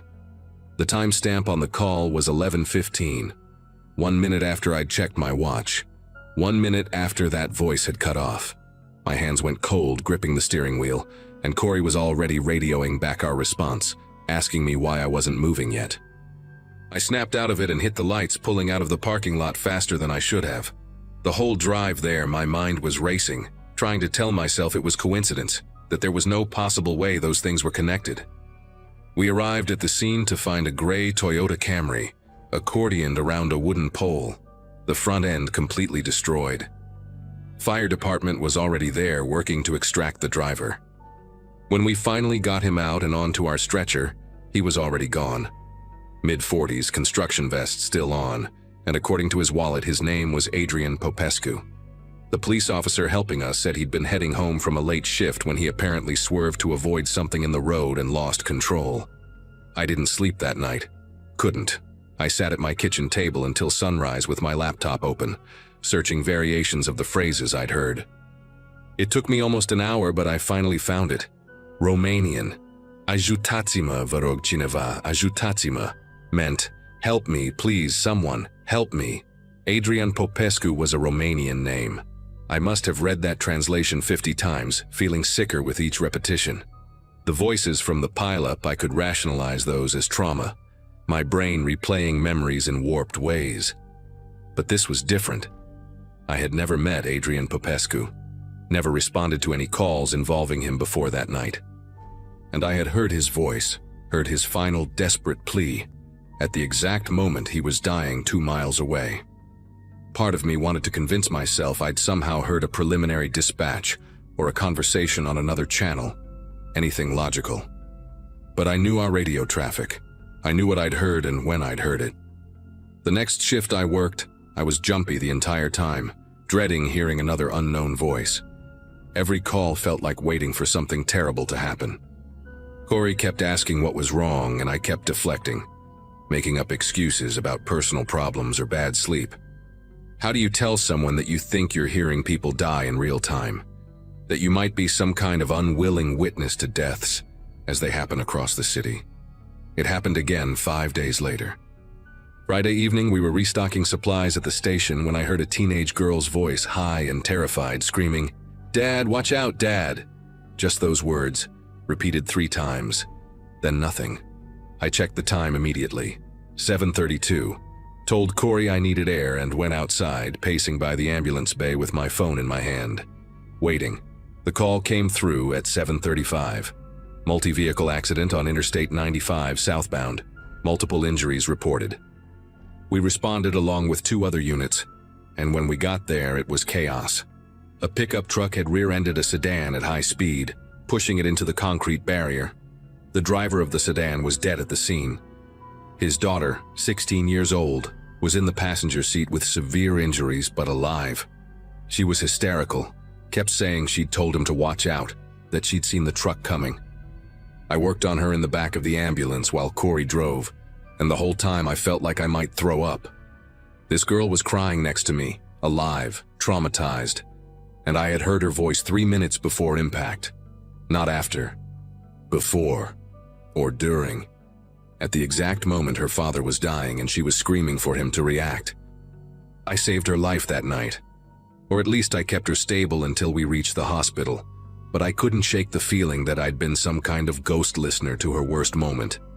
That's when I made the mistake of going to the police. I thought maybe if I could help, if I could use this horrible thing to prevent accidents or at least get emergency services there faster, then maybe it would mean something. I went to the 5th District Station on Sunday, my day off, and asked to speak with someone about the recent accidents. They connected me with a detective named Wallace, this tired-looking guy maybe in his 50s with gray at his temples. I tried to explain without sounding completely insane. Told him I was a paramedic who'd been experiencing something strange, that I'd been hearing things before accidents happened, that I might be able to help identify patterns. He listened patiently, took notes, asked me specific questions about times and locations. I gave him everything I had, the Adrian Popescu case, the father and daughter on Interstate 95. Even mentioned the pileup from November, though I framed it as the origin of some kind of intuition I'd developed. Wallace seemed genuinely interested, said he'd look into it and asked me to call him if it happened again. I left feeling like maybe I'd done the right thing, like maybe this curse or gift or whatever it was could serve some purpose. That optimism lasted exactly 4 days. Wallace called me on Thursday afternoon while I was off duty, asked if I could come back to the station. His tone was different, more formal, and when I arrived there was another detective with him, a woman named Ortiz who introduced herself from Internal Affairs. They sat me down in an interview room, and that's when everything shifted. Wallace started asking pointed questions about how I knew details about accidents before they were publicly reported, whether I had police scanner access beyond standard EMS channels, whether I had any connection to the victims or their families. Ortiz asked about my work schedule, whether I'd been experiencing any mental health issues, whether I was taking any medications.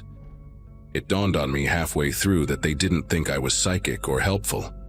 They thought I was involved, maybe causing accidents or at minimum had some insider knowledge about them. I tried to explain again, tried to make them understand, but the more I talked, the worse it sounded. A paramedic who somehow knows about fatal accidents minutes before they're reported? Who can describe victims' final words? It sounded like either a confession or a delusion, and neither option was good. They let me go after 2 hours but told me not to leave the city, that they'd be in touch. I drove home shaking, Not from fear of being arrested because I knew they had nothing concrete, but from the realization that I was completely alone in this. The voices continued. I heard an elderly woman praying in what might have been Mandarin, and 12 minutes later we responded to a house fire, where a woman in her 70s died of smoke inhalation. I heard a young man saying, "I'm sorry, Mom, I'm so sorry." And 7 minutes later there was a motorcycle accident on Broad Street. Each time I heard someone new, I'd check my watch, write down the time, and wait for the inevitable call. I stopped reporting anything to Wallace or the police. Stopped talking about it at all. Corey eventually stopped asking what was wrong with me, and I could tell he'd started requesting shifts with other partners when possible. I didn't blame him. I was becoming unreliable, distant, jumping at sounds nobody else could hear. The department made me see their counselor after I had what they called a panic attack during a routine transfer, though it was really just me hearing a man's voice begging in broken English while we were transporting a stable patient to a nursing home. The counselor diagnosed me with PTSD and recommended a leave of absence. I refused. If I wasn't working, if I wasn't in the ambulance, would I still hear them? Would they die and I wouldn't know? The thought of that felt worse somehow, like I was the only witness to these final moments and abandoning my post would make their deaths even more meaningless. The breaking point came on a Wednesday night in late March. We were finishing up a shift, heading back to the station around midnight, when I heard multiple voices at once. Not one person, but several, overlapping and frantic. A woman shouting something about her baby. A man yelling coordinates or an address I couldn't quite make out. A child crying. All of it happening simultaneously in my head. This horrible chorus of panic that made me pull the ambulance over on the side of Lehigh Avenue because I couldn't see straight. Corey was yelling at me, asking what was happening, and I couldn't answer because the voices were so loud, so immediate. Then they stopped. All at once. Complete silence. I checked my watch with trembling fingers. 12:07 in the morning. We sat there for maybe 90 seconds before the radio exploded with traffic. Major structure fire on Allegheny Avenue. Multiple victims reported. All units respond. We were among the first to arrive. An apartment building, 4 stories, fully engulfed. Fire department was pulling people out and we were triaging on the street, and it was exactly like the pileup all over again except worse, because some of these people were children. We worked through the night. 5 people died in that fire, including a 6-month-old baby and her mother who'd been trapped on the 3rd floor. I went home that morning, didn't bother trying to sleep, and made a decision.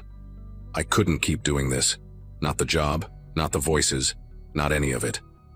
I called the department administrator and told them I was taking that leave of absence after all, effective immediately. They didn't argue. I think everyone had been waiting for me to break. The first week off was the hardest because I kept expecting to hear something, kept waiting for that terrible intrusion of someone's dying words. But there was nothing. Silence. Complete, ordinary silence. I went grocery shopping, cleaned my apartment, took walks around the neighborhood and heard nothing but normal city sounds. Car horns, conversations, dogs barking. No voices. No final pleas in languages I didn't understand. It was like whatever connection had formed that night during the pileup, whatever circuit had been burned into my brain, only worked when I was actively in that role. When I was a paramedic responding to emergencies. Away from the ambulance, away from the sirens and the radio traffic, I was just a regular person again. The relief was so intense it made me cry, just sitting on my couch on a Friday afternoon, crying because I could exist without being a conduit for other people's deaths. I never went back to EMS. I know that probably sounds like I gave up or ran away, and maybe I did. But I couldn't step back into that ambulance knowing what might start again.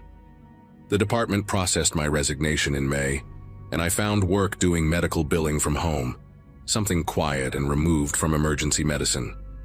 Detective Wallace called me once more in June, said they'd closed their inquiry into me, that there wasn't enough evidence of anything except maybe some lucky guesses and stress-related incidents.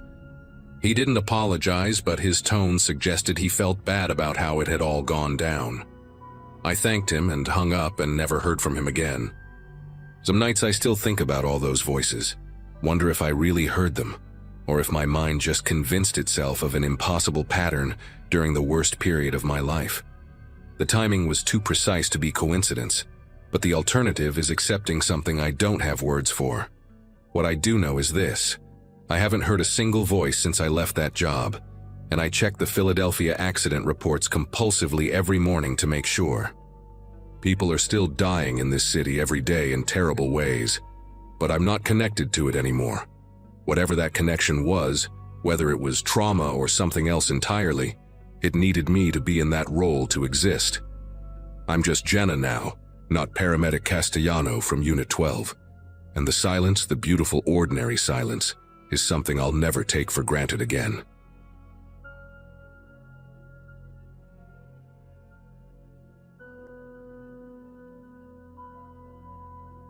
County Ambulance Service hired me right after I finished my paramedic certification in 2012, and by the time this whole thing started, I'd seen enough mangled metal and broken bodies to know when something didn't add up. Route 34 outside of Bakersfield had always been one of our problem areas, the kind of rural stretch where people drove too fast and paid too little attention. But there was this specific section between mile marker 18 and the old grain elevator that seemed to collect accidents like a magnet.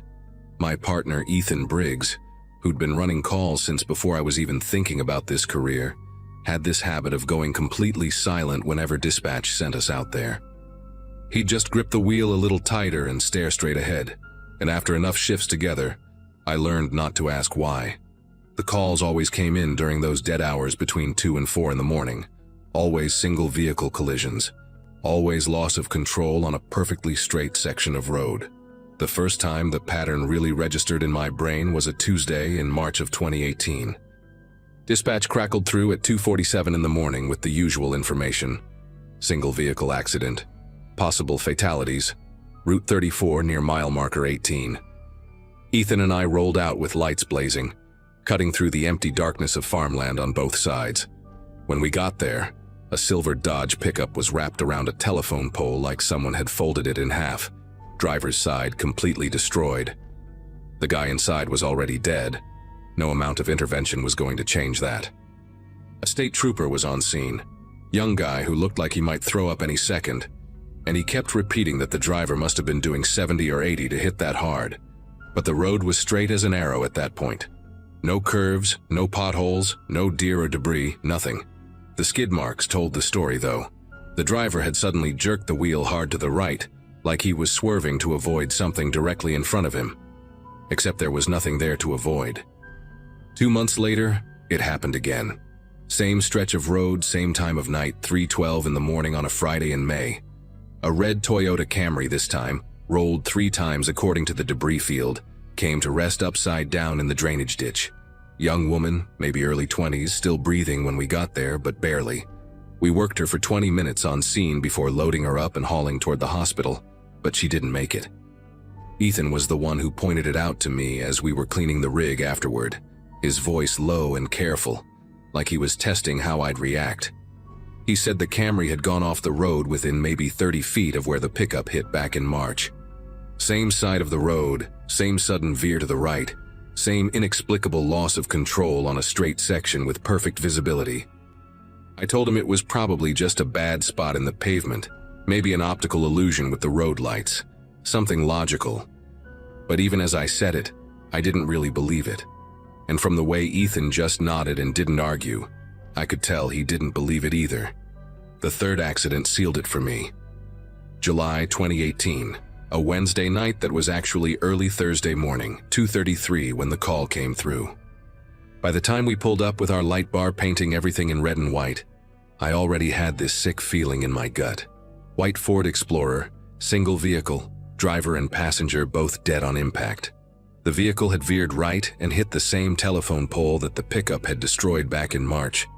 They'd replaced the pole, but you could still see the scarring on the ground where the old one had been. This time, though, I started looking around while the state police did their investigation. And that's when I noticed it. Maybe 20 yards up the road on the right shoulder. A small white cross, the kind families put up as roadside memorials. It was half sunk into the mud and weeds, old enough that the paint was peeling and the plastic flowers zip-tied to it had faded to almost nothing. I walked over to get a closer look while Ethan was dealing with the bodies. The name on it was weathered but still readable. In memory of Claire Hutchins, 1989-2013. I did the math in my head. Whoever Claire was, she'd died 5 years before our first call to this spot, and she'd been only 24 years old. I didn't mention the cross to Ethan right away because part of me felt stupid for even thinking it mattered. Memorials are everywhere on rural roads, marking every tragedy that's happened over the years, and it didn't necessarily mean anything that one was near our accident cluster. But I couldn't stop thinking about it during my days off. I ended up going to the county library and digging through their newspaper archives on the microfiche machine, feeling like some conspiracy theorist hunting for patterns that didn't exist. It took me about 2 hours of scrolling through 2013 editions before I found the article. Local woman dies in single vehicle accident on Route 34. Claire Hutchins had been driving home from her shift at a packaging plant, lost control of her vehicle at approximately 2:50 in the morning, and struck a utility pole. The article was brief, maybe 3 paragraphs, the kind of tragic story that gets buried on page 6 and forgotten within a week. But what made my chest tighten was the detail about the investigating officer noting that there were no skid marks, no evidence of braking, just a sudden veer off the roadway for no apparent reason. The exact same thing we were seeing now. After that, I started keeping a notebook in my gear bag. Every time we got called to Route 34, I'd write down the exact coordinates from our GPS unit, the time of the call, the weather conditions, the make and model of the vehicle, everything I could think of. Ethan noticed me doing it after the 4th accident in September. A blue Chevy Tahoe with a family of 3 inside. Only the youngest kid survived, 5-year-old boy who kept asking for his mom while we worked on him in the back of the ambulance. Ethan didn't ask what I was documenting. He just gave me this look that said he already knew and he approved. When I showed him my notes a week later during a slow shift, we spread everything out on the break room table and just stared at it. 4 accidents in 6 months, all between mile marker 18 and 18.2. All between 2:30 and 3:15 in the morning, all single vehicles veering right for no reason. The coordinates I'd been logging showed that every single impact point was within a 100-foot radius, and every single one pointed directly toward where that memorial cross stood. The thing that really started eating at me was our dash cam footage. Every ambulance in our fleet had them installed after some lawsuit a few years back, forward-facing cameras that recorded whenever we were responding to a call. I'd never paid much attention to them before, but one night in late September, I was in the station office filing paperwork when I got the idea to review our response videos. Our supervisor kept all the footage backed up on an external hard drive in case we ever needed it for legal purposes, so I waited until he left for the night and pulled up the files. I started with the March accident, the silver pickup, and watched our approach to the scene. The timestamp showed 2:53 in the morning, our headlights cutting through complete darkness, and then at exactly 2:53:14, maybe 10 seconds before we reached the accident site, there was this brief flash of light on the right side of the road. Just a quick strobe effect, like emergency lights from another vehicle, except there was no other vehicle. We were the first ones there. The state trooper didn't arrive until after us. I backed up the video and watched it 3 more times. Same flash, same location, right where the memorial cross would be if the camera angle went that far to the right. I checked the May footage next, the rolled Camry with the young woman who died. Same thing. At 3:16:22 in the morning, as we approached the scene, there was a flash of light on the right shoulder, brief and rhythmic like a light bar cycling through its pattern. Then I checked July, the Ford Explorer with the 2 fatalities. Flash at 2:37:09, same spot on the road. September, the Tahoe with the family. Flash at 2:48:51. Every single response, every single approach, there were lights flashing on that stretch of road seconds before we arrived at the crash site. But there was never another emergency vehicle ahead of us. I sat there in that office with my heart hammering in my chest, trying to come up with rational explanations. Maybe it was a reflection off something metallic. Maybe it was a glitch in the camera system. Maybe it was light bouncing off the telephone wires in a weird way. But I'd been doing this job long enough to know what emergency lights looked like. And that's exactly what I was seeing on that footage. Someone else's lights flashing in that exact spot, as if they'd already responded to an accident that we were still en route to. I showed Ethan the footage the next shift we worked together. We sat in the ambulance in the station bay with my laptop balanced on the center console, and I played all 4 videos back to back without saying a word. He watched in complete silence, his face illuminated by the screen glow, and when the last video finished, he just sat there for a long minute. Then he told me something he'd been holding back since March. He said that on that first call, the one with the silver pickup when they'd been waiting for the medical examiner to arrive, he'd walked up the road a bit to stretch his legs, and he'd noticed the memorial cross, half buried and forgotten, and had this weird thought that maybe someone should clean it up, or at least make sure it was secure. But what stuck with him was that the plastic flowers on it looked fresh. Not new, but not 5 years weathered either. Like someone had replaced them recently. He'd written it off at the time, figured maybe family members still visited, but after the second accident he'd gone back to check. The flowers were different, older, more faded, like they'd aged months in the span of weeks. That's when we decided we needed to talk to someone official about this. Not our supervisor, who would have thought we'd lost our minds, but someone in law enforcement who might actually have access to historical data.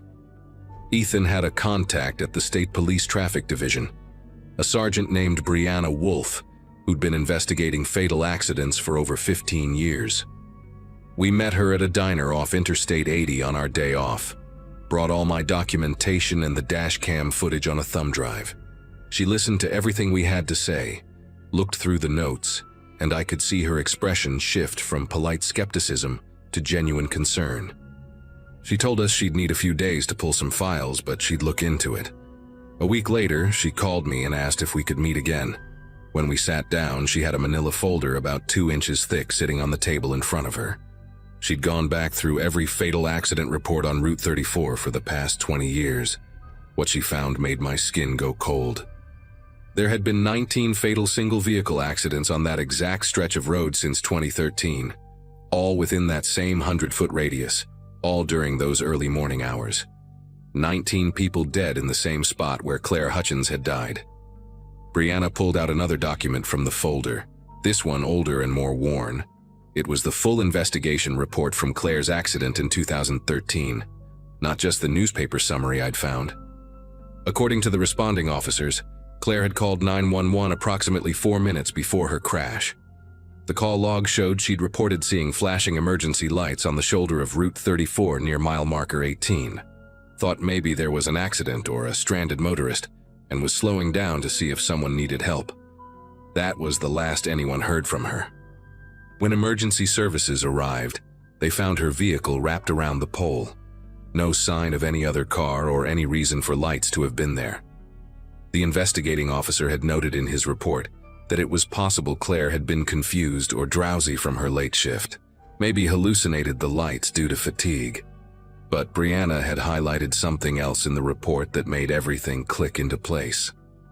The utility pole Claire hit had been marked for replacement 3 weeks before her accident. The county had installed a temporary warning beacon on it, a solar-powered strobe light to alert drivers that work crews would be in the area. Except the beacon had malfunctioned the night Claire died. It had gotten stuck in a loop, flashing erratically, and because it was solar-powered and positioned right at eye level for approaching drivers, it created this disorienting strobe effect that could make you lose your sense of depth and distance. Brianna explained that after Claire's death, the county removed the pole and the beacon, did the utility work, and everyone moved on. But here's what nobody had accounted for.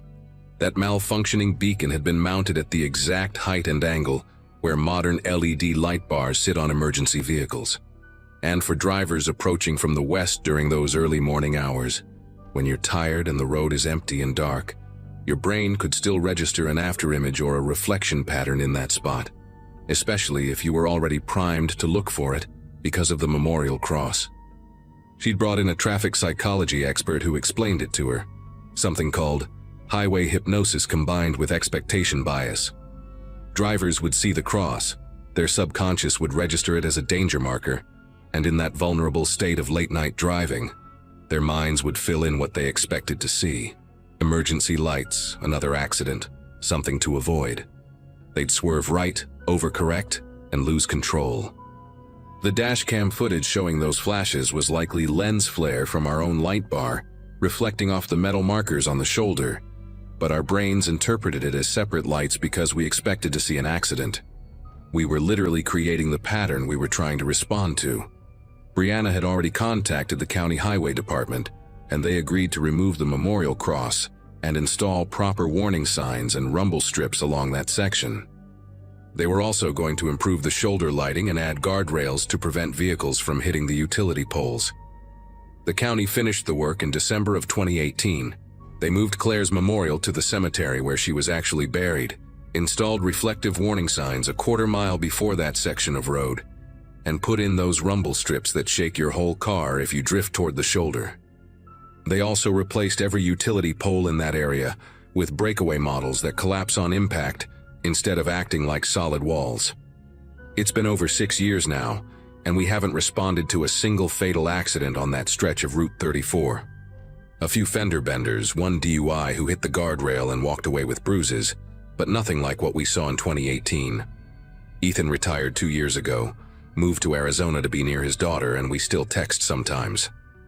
He told me he drives past that section whenever he visits, just to see the new signs and know that it worked.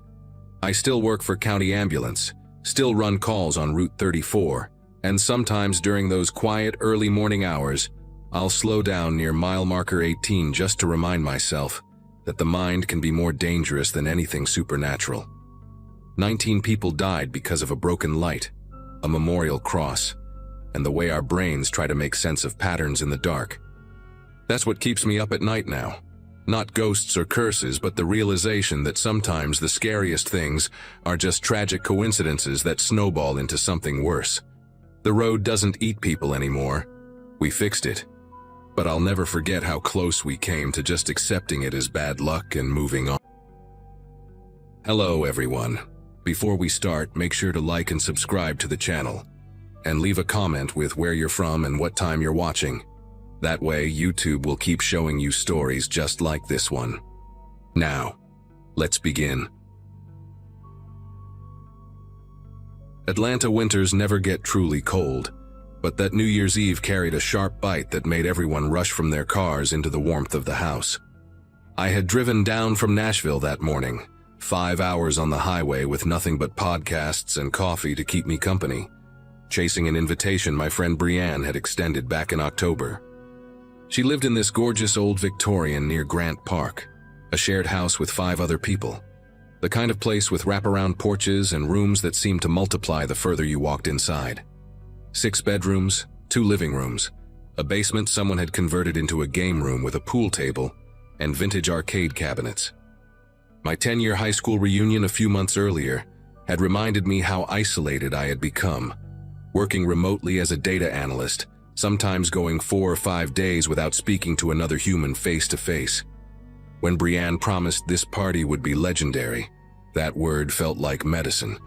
I pulled up around 7 in the evening on December 31st, 2024, and the house already pulsed with preparation. People strung lights across the porch railings, someone tested a DJ booth in the main living room, and coolers lined the hallway like they were waiting for inspection. By 10, the place was packed with maybe 70 or 80 people. Brianne had spread the word through her yoga studio. Her roommates invited co-workers and friends, and those people brought their own circles until the guest list became this living organism nobody could fully track. The energy felt electric and warm despite the freezing night outside. I had planted myself near the kitchen island, nursing a whiskey and talking to a guy named Jerome who worked in urban planning, and had this infectious laugh that pulled everyone nearby into his orbit. Music thumped through the floorboards, people danced in clusters throughout the house, and strangers kept introducing themselves with that easy friendliness that only exists when everyone shares the same countdown anticipation. I remember feeling genuinely happy for the first time in months, like driving those 5 hours had been exactly the right call.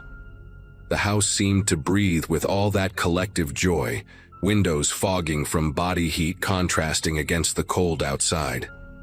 I had no idea that in less than 3 hours, I would be lying face down on that same kitchen floor with a gun pressed against the back of my skull.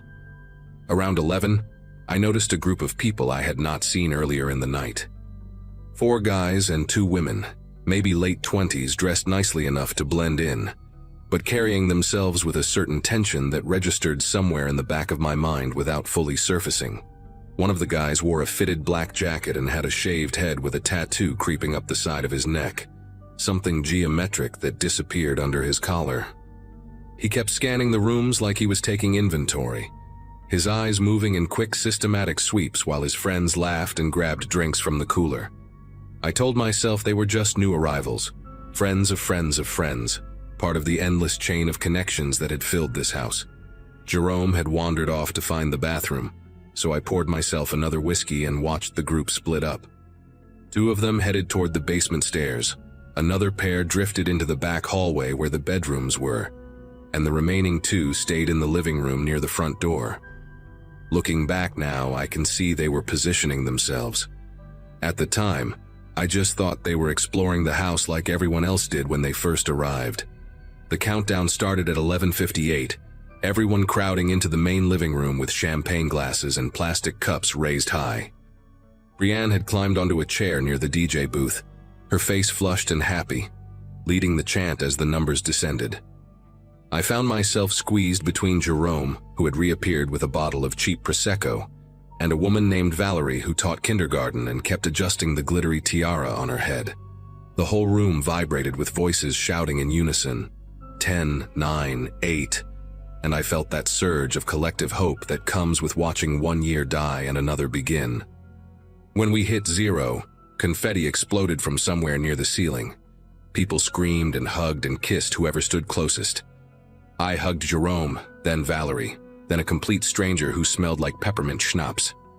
The champagne tasted like victory, like new beginnings, like every cliché about fresh starts that I had desperately needed to believe. Somewhere in that chaos of celebration, those 6 strangers were locking the back door and pulling weapons from under their jackets. The first scream came from the basement around 12:15, but most people thought it was just someone celebrating too hard.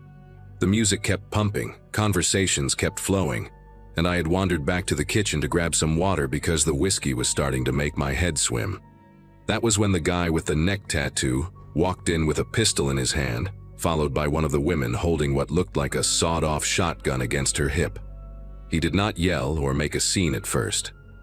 He just pointed the gun at me and said very calmly, "Get on the floor, face down, hands behind your head."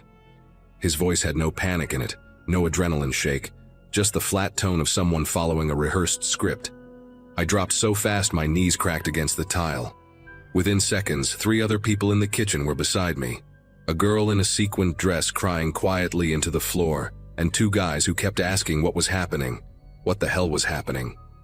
The woman with the shotgun stood by the doorway while her partner zip-tied our wrists behind our backs, pulling the plastic so tight I could feel my pulse throbbing in my fingertips. The screaming started for real after that, spreading through the house like wildfire, as the other members of the group revealed themselves in different rooms.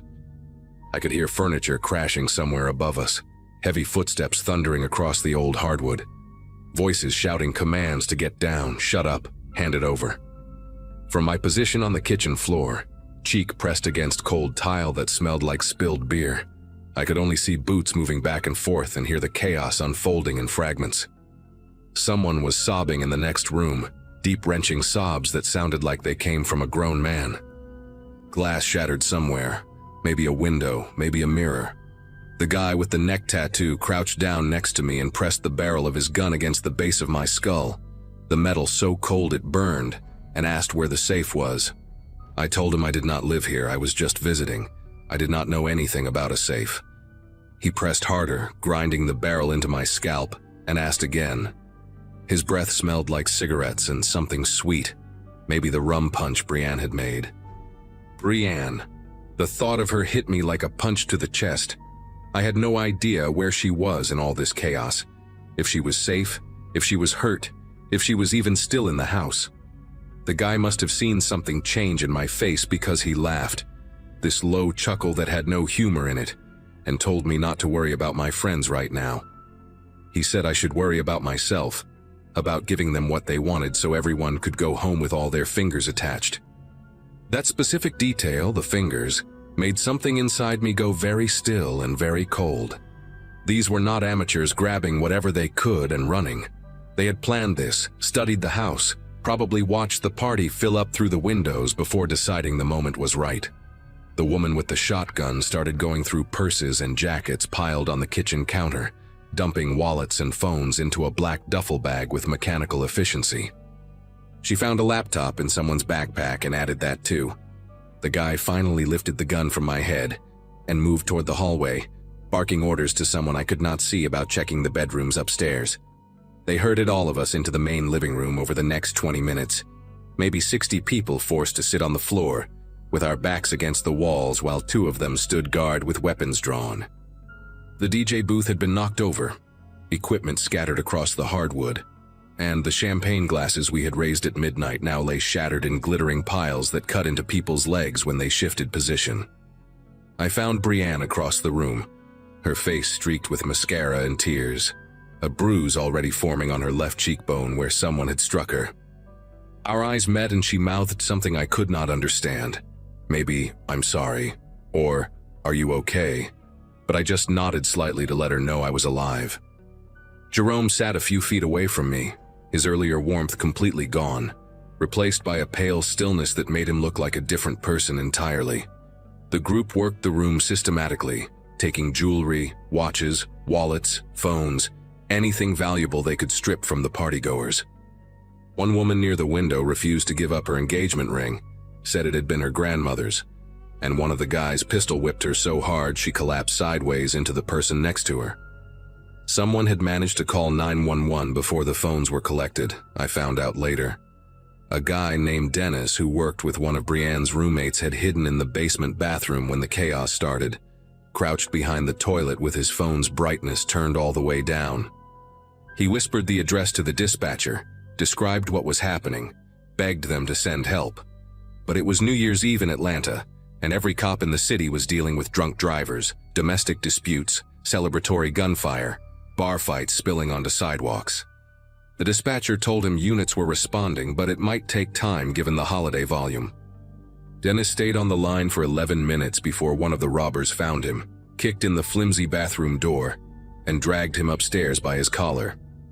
They made an example of him in front of everyone, beating him with the butt of a rifle until his face became something unrecognizable, a mess of blood and swelling that made several people vomit on the floor. The message was clear. Anyone else hiding, anyone else who had tried to call for help, should understand what happened to heroes. I kept my eyes on the hardwood, counting the grain patterns, trying to disappear into myself. The minutes stretched into something elastic and terrible, time losing all meaning when every second feels like it might be your last. The leader, the one with the neck tattoo, seemed to be getting agitated. He kept checking his watch, a nice silver thing he had probably stolen from someone earlier, and exchanging glances with the woman who appeared to be his second in command. They had clearly expected to be done by now, in and out before anyone could respond. But the sheer number of people at the party had slowed them down. More victims meant more valuables, but also more variables, more chances for something to go wrong. I watched him pace near the front door, talking in low urgent tones with one of his crew, and caught fragments of their conversation. Something about a van, about timing, about leaving soon regardless. The woman guarding our section of the room had started to look nervous too. Her shotgun no longer held with that professional steadiness, but gripped tight like she was afraid someone might rush her.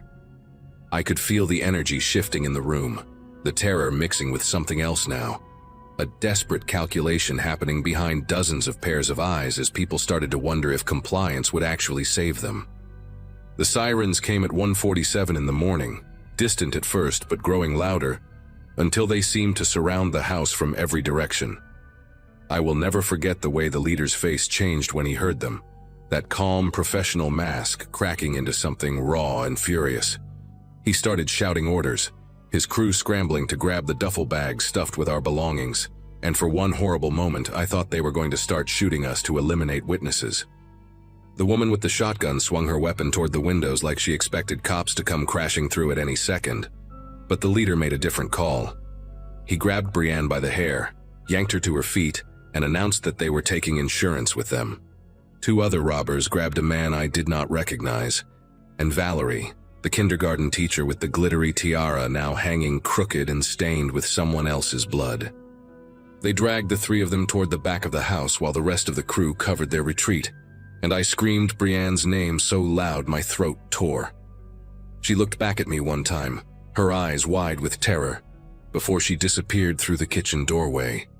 The remaining robbers backed out after them, keeping their weapons trained on us until the last possible second, and then they were gone into the cold Georgia night. The police found the 3 hostages 2 hours later, abandoned in the back of a stolen catering van parked behind a strip mall 6 miles away. The robbers had taken what they wanted and vanished, probably switching vehicles somewhere along the way, disappearing into the chaos of New Year's celebrations still raging across the city. Brienne was physically unharmed, but she did not speak for 3 days afterward, just sat in her hospital bed staring at the wall with eyes that looked hollowed out from the inside. Dennis survived but needed reconstructive surgery on his face. The woman who got pistol whipped over her grandmother's ring had a fractured skull and spent 2 weeks in the ICU. The police arrested 2 of the 6 robbers about 3 weeks later, caught them trying to pawn jewelry at a shop in Savannah, but the others were never found, including the man with the neck tattoo. I drove back to Nashville 4 days after it happened, my wrist still bruised purple from the zip ties, and I did not leave my apartment for almost a month. Every time I closed my eyes, I saw that kitchen floor, felt that cold metal against my skull, heard Brienne screaming as they dragged her away. It has been almost a year now, and I still cannot go to parties, still flinch when I hear fireworks or champagne corks popping. Some people say time heals everything, but I think that is something people tell themselves so they can sleep at night. Some wounds just become part of you, woven into who you are, and you learn to carry them because the alternative is to stop moving entirely.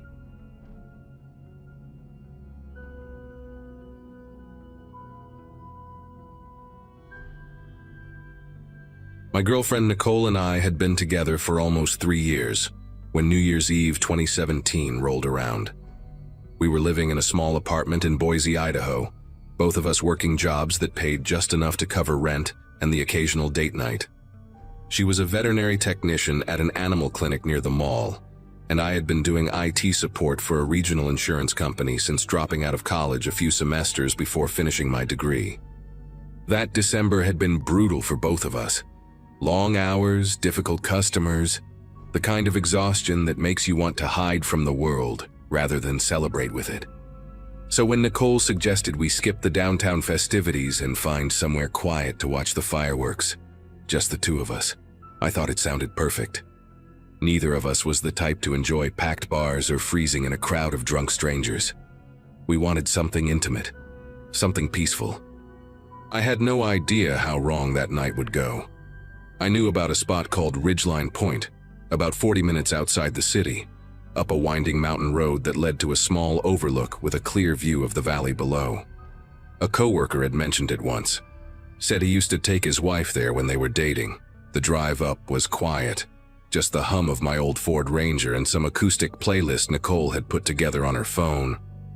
We passed the last gas station around 9, and after that there was nothing but dark pines and the occasional reflective sign warning about deer crossings. The temperature had dropped to around 18 degrees, and a thin layer of frost clung to everything outside the truck. When we finally pulled into the small gravel lot at Ridgeline Point, we were completely alone. The city lights glittered far below us like a scattered handful of orange and white gems, and above us, the sky was impossibly clear, packed with stars you never see when you live surrounded by streetlights. Nicole squeezed my hand and said this was exactly what she needed. I turned off the engine and we sat there in the dark waiting for midnight. We had brought a thermos of hot chocolate and a blanket, and Nicole had even packed some of those little hand warmers you crack and shake. For the first 20 minutes or so, everything was perfect. We talked about the year behind us, about the apartment we wanted to move into come spring, about her sister's wedding in March and whether we could afford the trip to Portland for it. The windows started to fog up from our breath, and I would wipe a little circle clear every now and then to check the view. It was around 11:15 when I noticed it. A light, small and pale, somewhere off to our left where the tree line began. At first I thought it was a reflection, maybe a glare from the city lights bouncing off something metallic, but then it moved. Just a small shift, barely perceptible, but enough to make me sit up straighter. Nicole was mid-sentence about her bridesmaid dress when she noticed me staring and asked what was wrong. I told her I thought I saw something, probably just an animal. She leaned over to look and the light disappeared. We sat in silence for a few seconds, both of us scanning the dark edge of the forest. Nicole laughed nervously and said it was probably a hiker with a headlamp, maybe someone who had the same idea we did and wanted to watch the fireworks from the woods. That made sense. It was New Year's Eve after all, people do strange things. But something about the way that light had moved, deliberate and slow, made the back of my neck prickle. I told myself I was being paranoid, that spending too many nights watching true crime documentaries with Nicole had rotted my brain. I kissed her forehead and told her not to worry. But I kept glancing at that tree line, and about 5 minutes later, I saw it again. Closer this time. Not by much, maybe 30 feet from where it had been before. And this time, it stayed on long enough for me to see that it was not a headlamp. It was the glow of a phone screen, held low, illuminating the bottom half of a face. Someone was standing at the edge of the woods, watching us. Nicole saw it too. She grabbed my arm so hard her nails dug through my jacket sleeve. Neither of us said anything for a moment. The figure did not move, did not wave, did not call out. Just stood there, maybe 60 yards away, half hidden by the trunk of a massive pine. I could make out what looked like a dark jacket, the shape of broad shoulders, but the phone light clicked off before I could see anything else. My heart was hammering in my chest, and Nicole whispered that we should leave, right now. I agreed. I reached for the keys still dangling from the ignition and turned them. The engine made a sound I had never heard before, a weak stuttering cough that died almost immediately. I tried again. Same thing. The dashboard lights flickered on for half a second and then went dark. Nicole asked me what was happening, her voice climbing higher, and I told her I did not know. I pumped the gas, turned the key again, and got nothing but a hollow click. The truck was dead. I want to be clear about something. That Ford Ranger was old, sure, a 2004 with over 160,000 miles on it, but I had just had the battery replaced 2 months before. It had started fine when we left the apartment. There was no warning, no slow crank, nothing. One moment it was running, the next it was completely dead, like someone had flipped a switch. Nicole was breathing fast beside me, her eyes fixed on the tree line where we had seen the figure. I told her to stay calm, that maybe it was just the cold affecting the battery, that I would pop the hood and take a look. But when I reached for the door handle, she grabbed my wrist and said no. Do not get out of the truck. She pointed toward the trees and I followed her gaze. The figure had moved again. It was no longer at the tree line. It was standing in the middle of the gravel lot, maybe 40 feet from our front bumper, completely still. No phone light this time. Just a dark silhouette against the faint glow of the city below, watching us with what I can only describe as patience. Nicole fumbled for her phone, her fingers trembling as she tried to unlock it. I kept my eyes on the figure, afraid that if I looked away even for a second, it would be at my window when I looked back. She finally got her phone open and dialed 911, but the call would not connect. No signal. We were too far up the mountain, too far from any cell tower.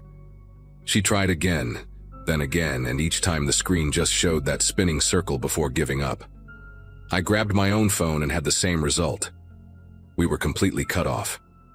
The figure still had not moved, had not said a word, and somehow that was worse than if it had charged at us screaming.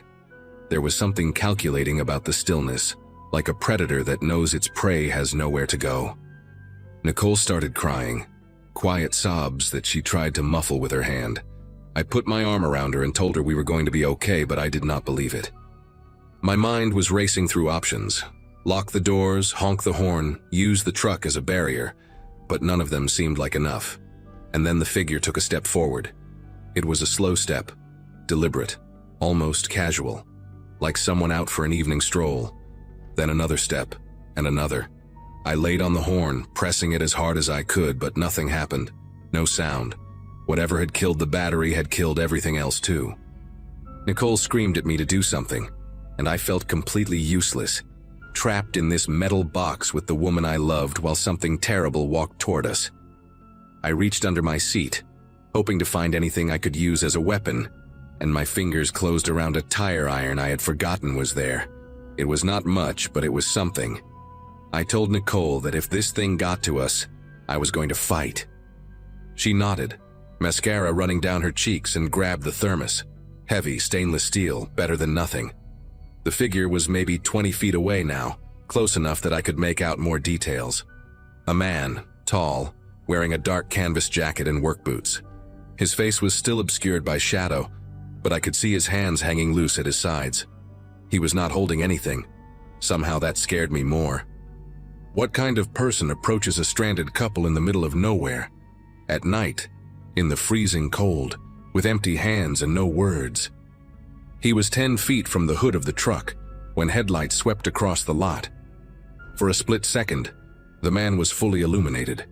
Pale skin, a gaunt face with hollow cheeks, eyes that seemed to reflect the light like an animal caught on a highway. He could not have been older than 40, but there was something worn about him, weathered like leather left out in the sun too long. The headlights belonged to a Jeep Wrangler coming up the mountain road, and the driver must have seen us because the vehicle slowed as it entered the lot. The man in the canvas jacket did not run. He did not even flinch. He simply turned, walked back toward the tree line with that same unhurried pace, and disappeared into the darkness between the pines. The whole thing took maybe 5 seconds. Nicole was gripping my arm so tight I thought she might break the skin. The Jeep pulled up beside us and the window rolled down to reveal a woman in her 50s with short gray hair and a concerned expression. She asked if we were okay, said she saw someone walking away from our truck and wanted to make sure we were not in trouble. I have never been so relieved to see a stranger in my entire life. I told her our truck would not start, that we had been stranded, that there was a man watching us from the woods. Her expression changed immediately, shifting from concern to something harder, more alert. She told us to get in her Jeep, that she would drive us down to the gas station and we could call for a tow from there. I did not want to leave my truck, but Nicole was already opening her door, and I knew she was right. We grabbed our phones and the thermos and climbed into the back of the Jeep. The woman, her name was Connie, she told us later, locked the doors the moment we were inside and did not waste any time pulling out of that lot. As we drove away, I looked back through the rear window. The gravel lot was empty, the truck sitting dark and abandoned. But at the very edge of the tree line, just for a moment, I saw him again, standing motionless, watching us leave. And even from that distance, even through the glass, I could swear he was smiling. Connie drove us down the mountain without saying much, but she kept glancing in the rearview mirror like she expected to see headlights following us. When we finally reached the gas station near the highway, she parked right under the brightest light in the lot and came inside with us while I called the police. 2 officers showed up about 20 minutes later, and we told them everything. The figure in the woods, the phone light, the way he had approached us, the truck dying for no reason. They took notes, asked us to describe the man, and said they would send a patrol car up to Ridgeline Point to check it out. One of the officers, a younger guy with a shaved head, pulled me aside and asked if I wanted them to arrange a tow for my truck that night. I said yes because there was no way I was going back up that mountain in the dark. The tow truck arrived around 1 in the morning, and the driver, a heavy guy named Sal who smelled like cigarettes and coffee, agreed to let me ride along while Nicole stayed at the gas station with Connie. When we got to the overlook, the lot was empty, no sign of the man. But when Sal popped the hood of my Ranger to hook up the tow cables, he stopped and called me over with a flashlight. Someone had cut my battery cables, both of them clean through with what Sal said looked like bolt cutters or heavy-duty shears. He showed me the ends, not frayed, not worn, but sliced at an angle, deliberate and precise. That was why the truck had died so completely, why there was no slow crank or warning. Whoever that man was, he had been in that parking lot before we even noticed him. He had walked up to my truck while we sat inside drinking hot chocolate and talking about bridesmaid dresses, and he had disabled our only means of escape. Sal looked at me with this expression I will never forget, a mixture of pity and something like fear. And he said I was lucky that Jeep showed up when it did. I could not argue with him. The police never found the man. They searched the area, put out a description, but he was gone like smoke. Connie told us before she left that she only drove up to Ridgeline Point that night because she had missed her exit on the highway and decided to take the scenic route home. A wrong turn. That was all that stood between us and whatever that man had planned. Nicole and I moved to Portland 3 months later, partly for her sister's wedding and partly because neither of us could stand being in Boise anymore. We sold the Ranger to a junkyard and bought a newer car with working locks and an alarm system. We never went back to Ridgeline Point, and we stopped watching fireworks from anywhere that was not surrounded by hundreds of other people. Sometimes, late at night, I still think about that man standing in the gravel lot, watching us with those hollow eyes, waiting for something. I think about how calm he was, how patient, like he had done this before and knew exactly how it would go. I think about what would have happened if Connie had not missed her exit, if those headlights had come 5 minutes later, or not at all.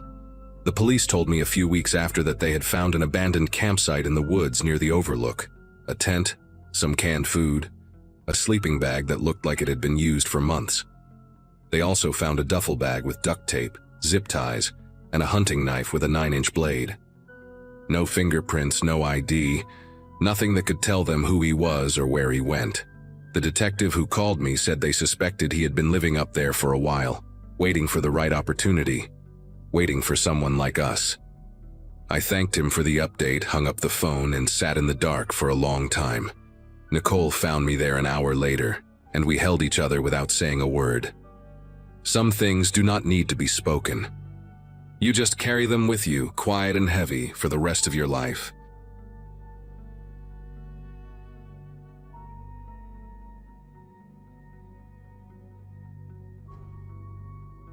New Year's Eve 2023 is something I still think about almost every single day. I had moved into my apartment complex in Atlanta about 3 months before, one of those massive cookie-cutter buildings where every floor looks exactly the same and every door is the same shade of gray. My unit was 4B, 4th floor, second door on the left after you exit the elevator. I knew the layout by heart, or at least I thought I did. That night, my co-workers from the warehouse had invited me to a party at someone's house in Midtown, and I figured why not, since I had no other plans and my family lives back in Virginia. I took an Uber there around 9, already a little buzzed from the beers I had at home while getting ready. The party was packed, loud music, people everywhere, and the drinks kept flowing like nobody was keeping track. By the time midnight hit and everyone was screaming and hugging, I had lost count of how many whiskeys I had downed. I left the party around 2 in the morning, maybe closer to 2:30. My phone was almost dead, barely enough battery to request an Uber back home. The driver dropped me off at my complex, or what I thought was my complex, and I remember stumbling through the entrance feeling that heavy drunk tiredness where all you want is your bed.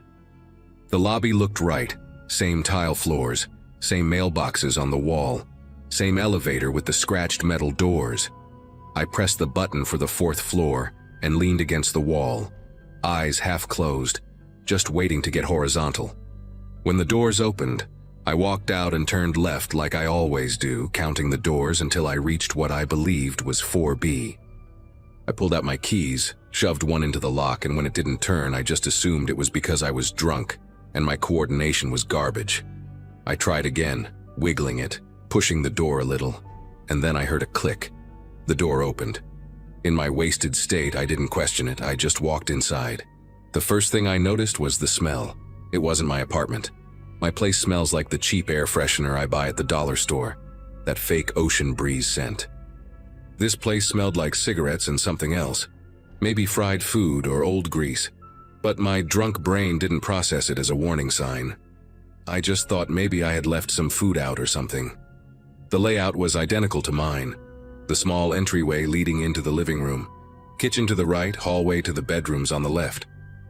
I didn't turn on the lights because I never do when I come home late. I just navigate by the glow coming through the windows from the parking lot lights outside. I kicked off my shoes somewhere near the door and started walking toward what I thought was my bedroom. The furniture was in different spots. I bumped my shin hard against a coffee table that shouldn't have been there, and I cursed under my breath. Still, nothing clicked in my head. I was too far gone, too tired, too focused on just getting to bed. I made it about halfway down the hallway when I heard movement, a shuffling sound, then a door opening. I stopped walking, not because I was scared, but because I was confused. I lived alone. There shouldn't be anyone else in my apartment. Before I could even form a thought about what to do, a light flicked on and I was staring at a man I had never seen before. He was older than me, maybe in his 50s, wearing boxer shorts and a white tank top, and he was holding a baseball bat with both hands raised like he was ready to swing at my head. His eyes were wide, bloodshot, and I could see the fear and rage mixing together in his face. He screamed something at me. I don't even remember what exactly. Something about getting out of his house. Who the hell was I? And that's when my brain finally caught up to reality. I wasn't in my apartment. I was in a stranger's home, and he thought I was there to rob him or worse. I put my hands up immediately, trying to show him I wasn't a threat, but the words coming out of my mouth were slurred and made no sense.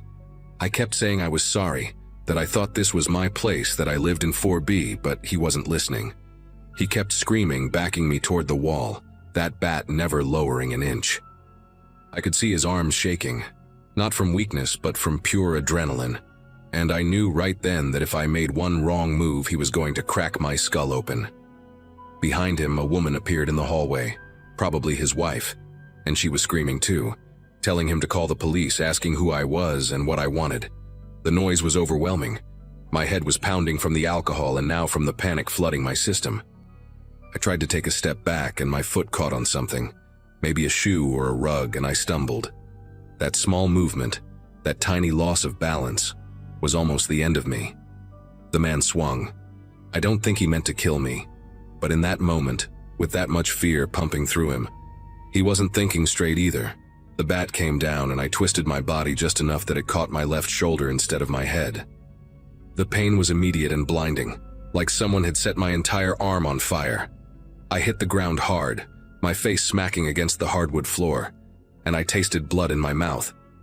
I think I bit my tongue when I fell.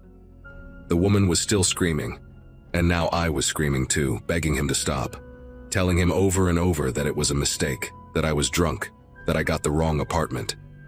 He stood over me with the bat raised again, breathing heavy, and I genuinely believed those were going to be my last seconds alive. I remember looking up at him and seeing this look in his eyes, this terrified confusion, like he didn't know what to do next. We were both trapped in this nightmare that neither of us had asked for. The woman finally did something that probably saved my life. She grabbed her husband's arm and pulled him back, yelling at him to wait, to not hit me again, that she had already called 911. I stayed on the ground, curled up, holding my shoulder and crying like a child. I'm not ashamed to admit that. The pain was so intense I couldn't think, couldn't move, couldn't do anything except lay there and repeat that I was sorry. The man stood a few feet away, still gripping that bat, still breathing like he had just run a marathon. Nobody said anything for what felt like hours, but was probably only a minute or two. I could hear sirens in the distance getting closer, and I felt this strange mix of relief and dread. Relief because the police meant this guy wouldn't beat me to death, but dread because I had no idea how I was going to explain any of this. I was drunk. I had entered someone's home uninvited, and from their perspective I was an intruder who could have been there to hurt them. The cops arrived fast, maybe 5 or 6 minutes after the call. I heard them banging on the door, announcing themselves, and the woman went to let them in.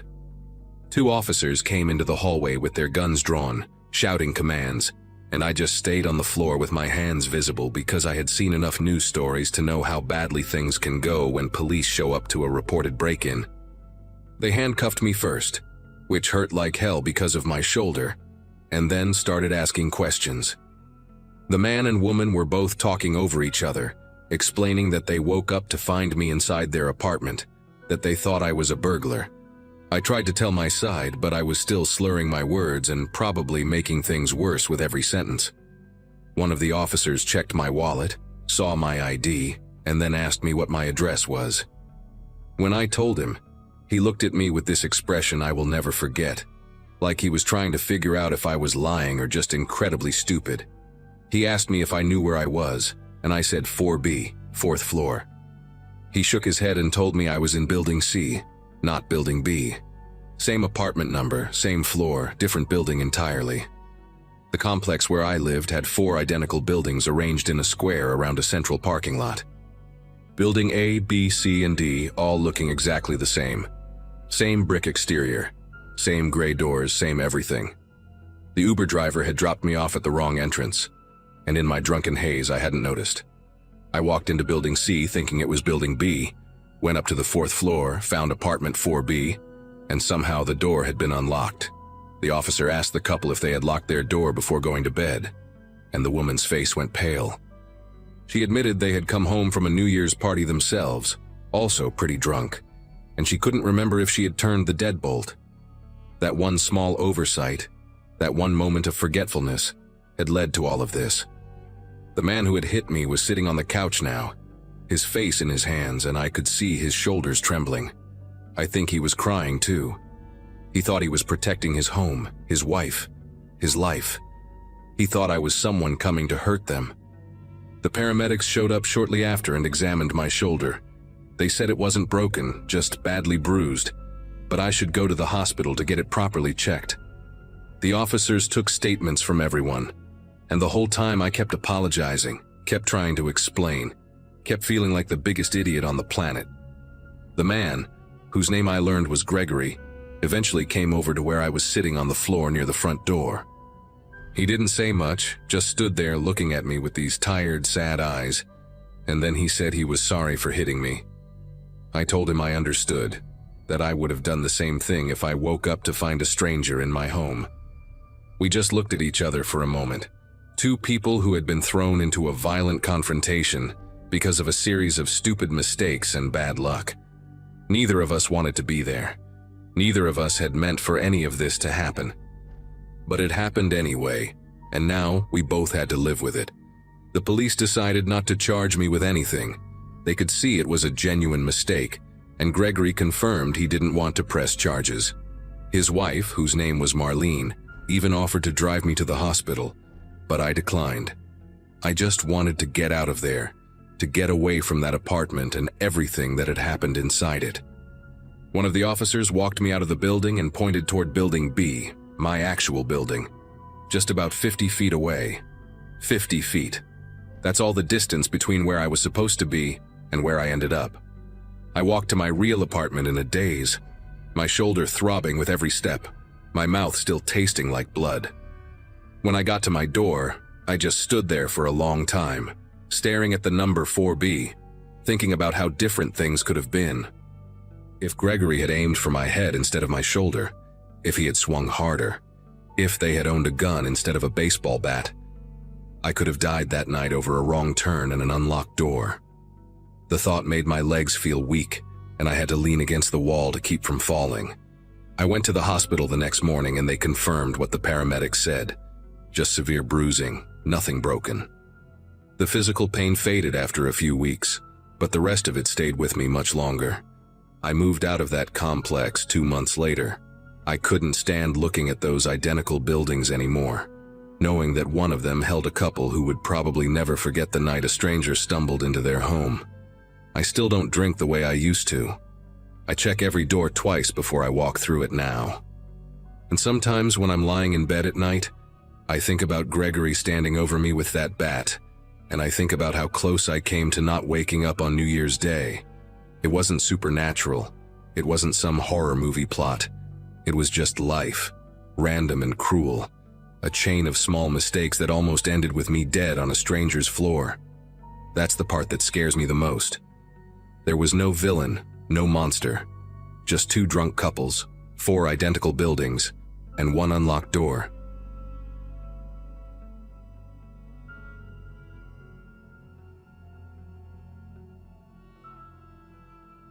If someone had told me that my first morning of 2018 would involve barricading myself in a bathroom while a stranger paced outside my door, I would have laughed in their face.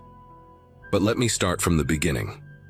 I had graduated college the previous spring and landed my first real job at an insurance company downtown, finally making enough to split rent on a decent 2-bedroom apartment with my roommate Trisha.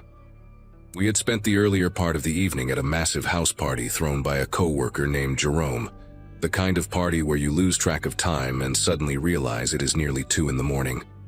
When the crowd started thinning out and Jerome began making not-so-subtle hints about wanting to crash, a smaller group of us decided to keep the celebration going at our place. It felt like a great idea at the time. Trisha and I, plus our friends Andy and Simone, grabbed a couple bottles of champagne from the kitchen and called a rideshare. We figured we would watch the ball drop replays, play some music, and ease into the new year with people we actually liked being around. The problem walked through our door about 40 minutes after we got home.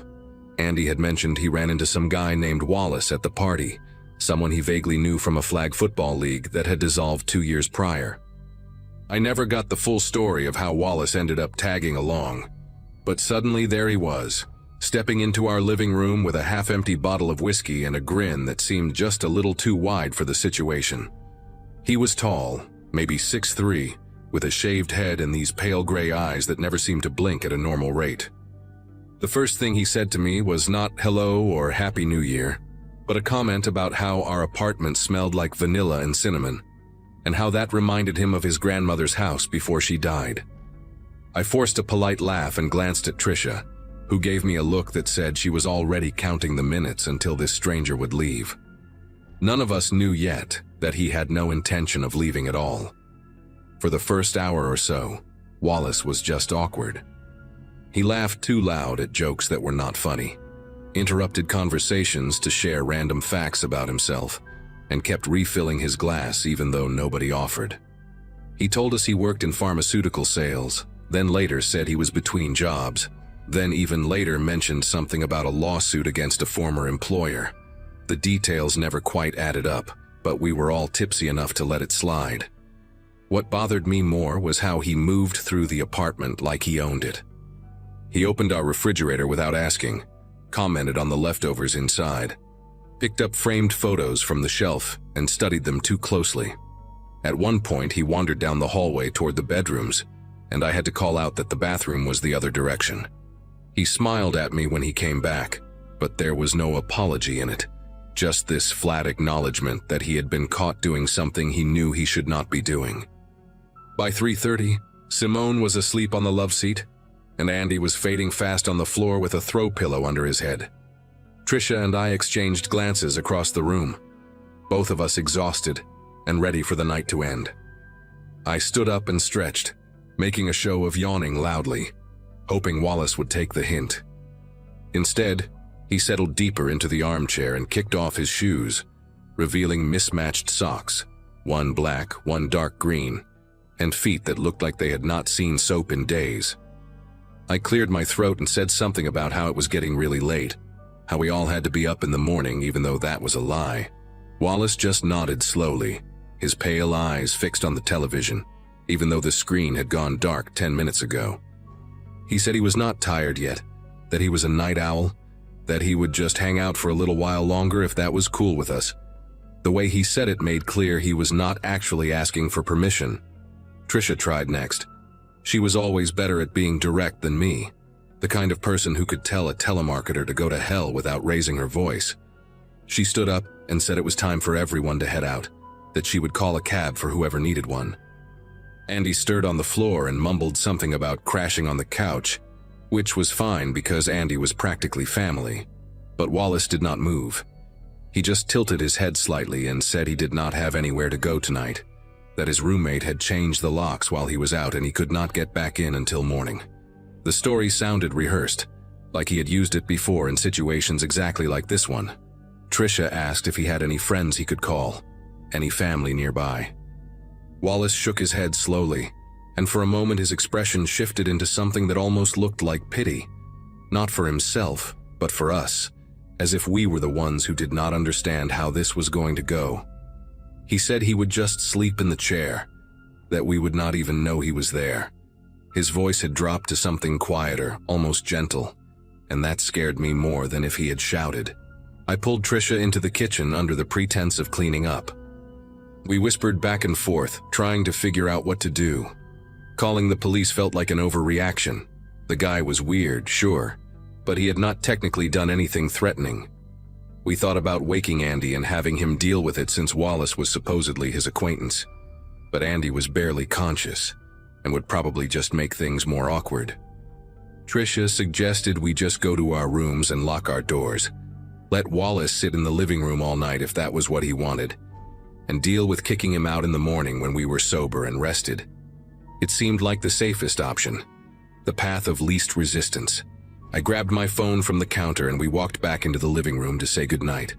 But when we got there, Wallace was no longer in the armchair. He was standing in the middle of the hallway that led to our bedrooms, his back to us, perfectly still, like he was listening for something on the other side of one of the closed doors. I asked him what he was doing, and my voice came out sharper than I intended. Wallace turned around slowly, and for a second his face was completely blank, like a mask that had not decided what expression to wear yet.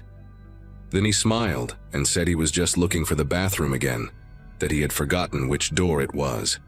The bathroom door was wide open with the light on. He had walked past it to get where he was standing. Trisha told him firmly that the bathroom was right there, pointed at it, and asked him to please stay in the living room for the rest of the night. Wallace held up his hands in a gesture of mock surrender and walked back toward us, but he moved slowly, deliberately, making sure we had to step aside to let him pass. As he brushed by me, I caught a smell coming off him that I had not noticed before, something sour underneath the whiskey, like old sweat and something metallic. He sat back down in the armchair and picked up a magazine from the coffee table, flipping through it like nothing had happened, but his eyes were not reading. They were watching us over the top of the pages. Trisha and I retreated to her bedroom since it had a lock on the door and mine did not. We left Andy and Simone sleeping in the living room, which I still feel guilty about. But at the time we were operating on pure survival instinct and not thinking clearly. Trisha pushed her dresser in front of the door and we sat on her bed with our phones in our hands, too wired to sleep.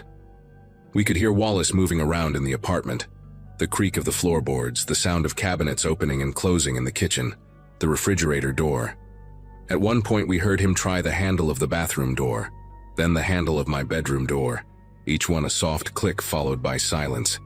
My heart was pounding so hard I could feel it in my throat. Trisha texted Andy to wake up and check on things, but his phone just buzzed somewhere in the living room with no response. We considered climbing out the window, but we were on the 4th floor and the fire escape was on the other side of the building. So we just sat there, listening, waiting for the sun to come up. Sometime around 5 in the morning, the sounds stopped. The apartment went completely quiet, and that silence was almost worse than the noises had been. Trisha and I whispered back and forth about whether he had finally fallen asleep or left, or was just standing somewhere in the dark, waiting. We must have dozed off at some point because the next thing I remember is waking up to gray winter light coming through the blinds and the sound of voices in the living room. I checked my phone. It was almost 8.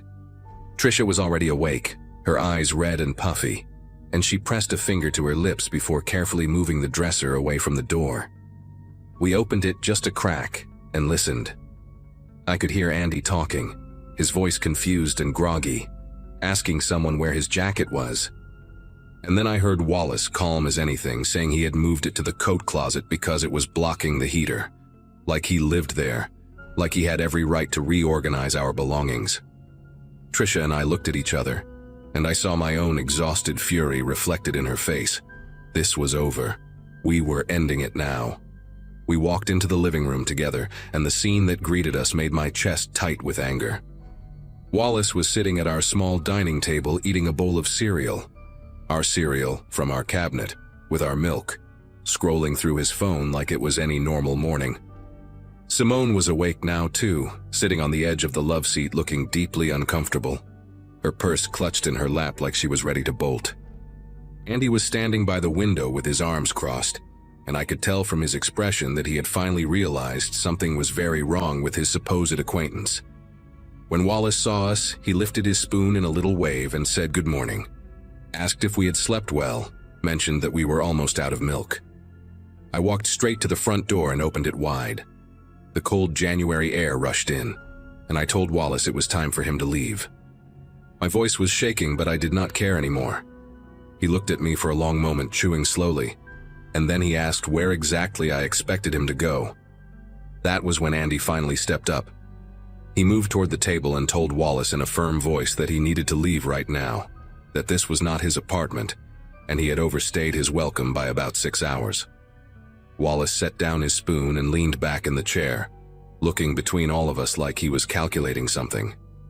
For a terrible second, I thought he was going to refuse, that we would have to physically remove him or call the police after all. But then something shifted in his expression, a flicker of recognition that he had pushed this as far as it could go. He stood up slowly, wiped his mouth with the back of his hand, and walked toward the door without saying a word. As he passed me, he stopped and leaned in close enough that I could smell that sour metallic scent again. He whispered that he had a really nice time, and that maybe he would see me around the neighborhood sometime. Then he stepped out into the hallway, and I slammed the door behind him so hard that the pictures on the wall rattled. Tricia threw the deadbolt and the chain lock while I stood there with my back against the door, breathing like I had just run a marathon. None of us spoke for a while. Simone left almost immediately, hugging us quickly and practically running to her car. Andy kept apologizing over and over, saying he barely knew the guy, that they had only played flag football together a few times 2 years ago, and Wallace had just appeared at the party and asked for a ride. He swore he had no idea Wallace was like that, and I believed him because Andy looked almost as shaken as we did. Tricia and I spent the rest of the day cleaning the apartment, scrubbing every surface Wallace had touched, washing the bowl and spoon he had used, throwing away the cereal box because neither of us could stomach eating from it again. We found a few things that confirmed our worst feelings about the night. The drawers in my bedroom had been opened and rifled through even though the door had been closed, and a small jewelry box on my dresser had been moved to a different spot.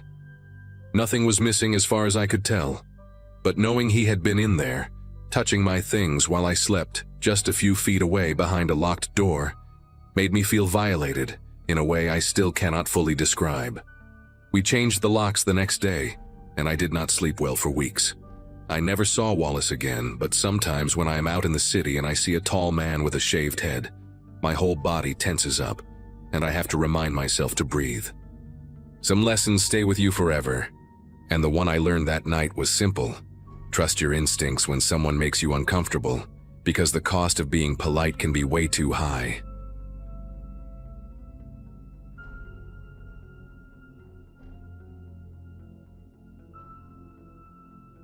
Colin showed up at my place around 9 with 2 bottles of cheap champagne and his girlfriend Whitney, who was carrying a stack of frozen pizzas like it was some kind of offering. Nothing crazy, just 4 of us total. The 3 of them plus my neighbor from 2 doors down, a guy named Frank who had separated from his wife a couple months back and needed somewhere to be that night. My place is a small ranch-style house at the end of a cul-de-sac in a neighborhood outside of Charlotte, North Carolina. Quiet street, mostly older couples and young families. The kind of place where people wave at each other but nobody really knows anybody that well. We had the music at a reasonable volume, maybe a little louder during certain songs, but nothing that would make someone angry. I had done this same thing the year before with 0 complaints, and my closest neighbor was Frank, who was literally sitting on my couch eating pepperoni slices off a paper plate. Whitney had just come back from the kitchen with another round of beers when we heard the knock.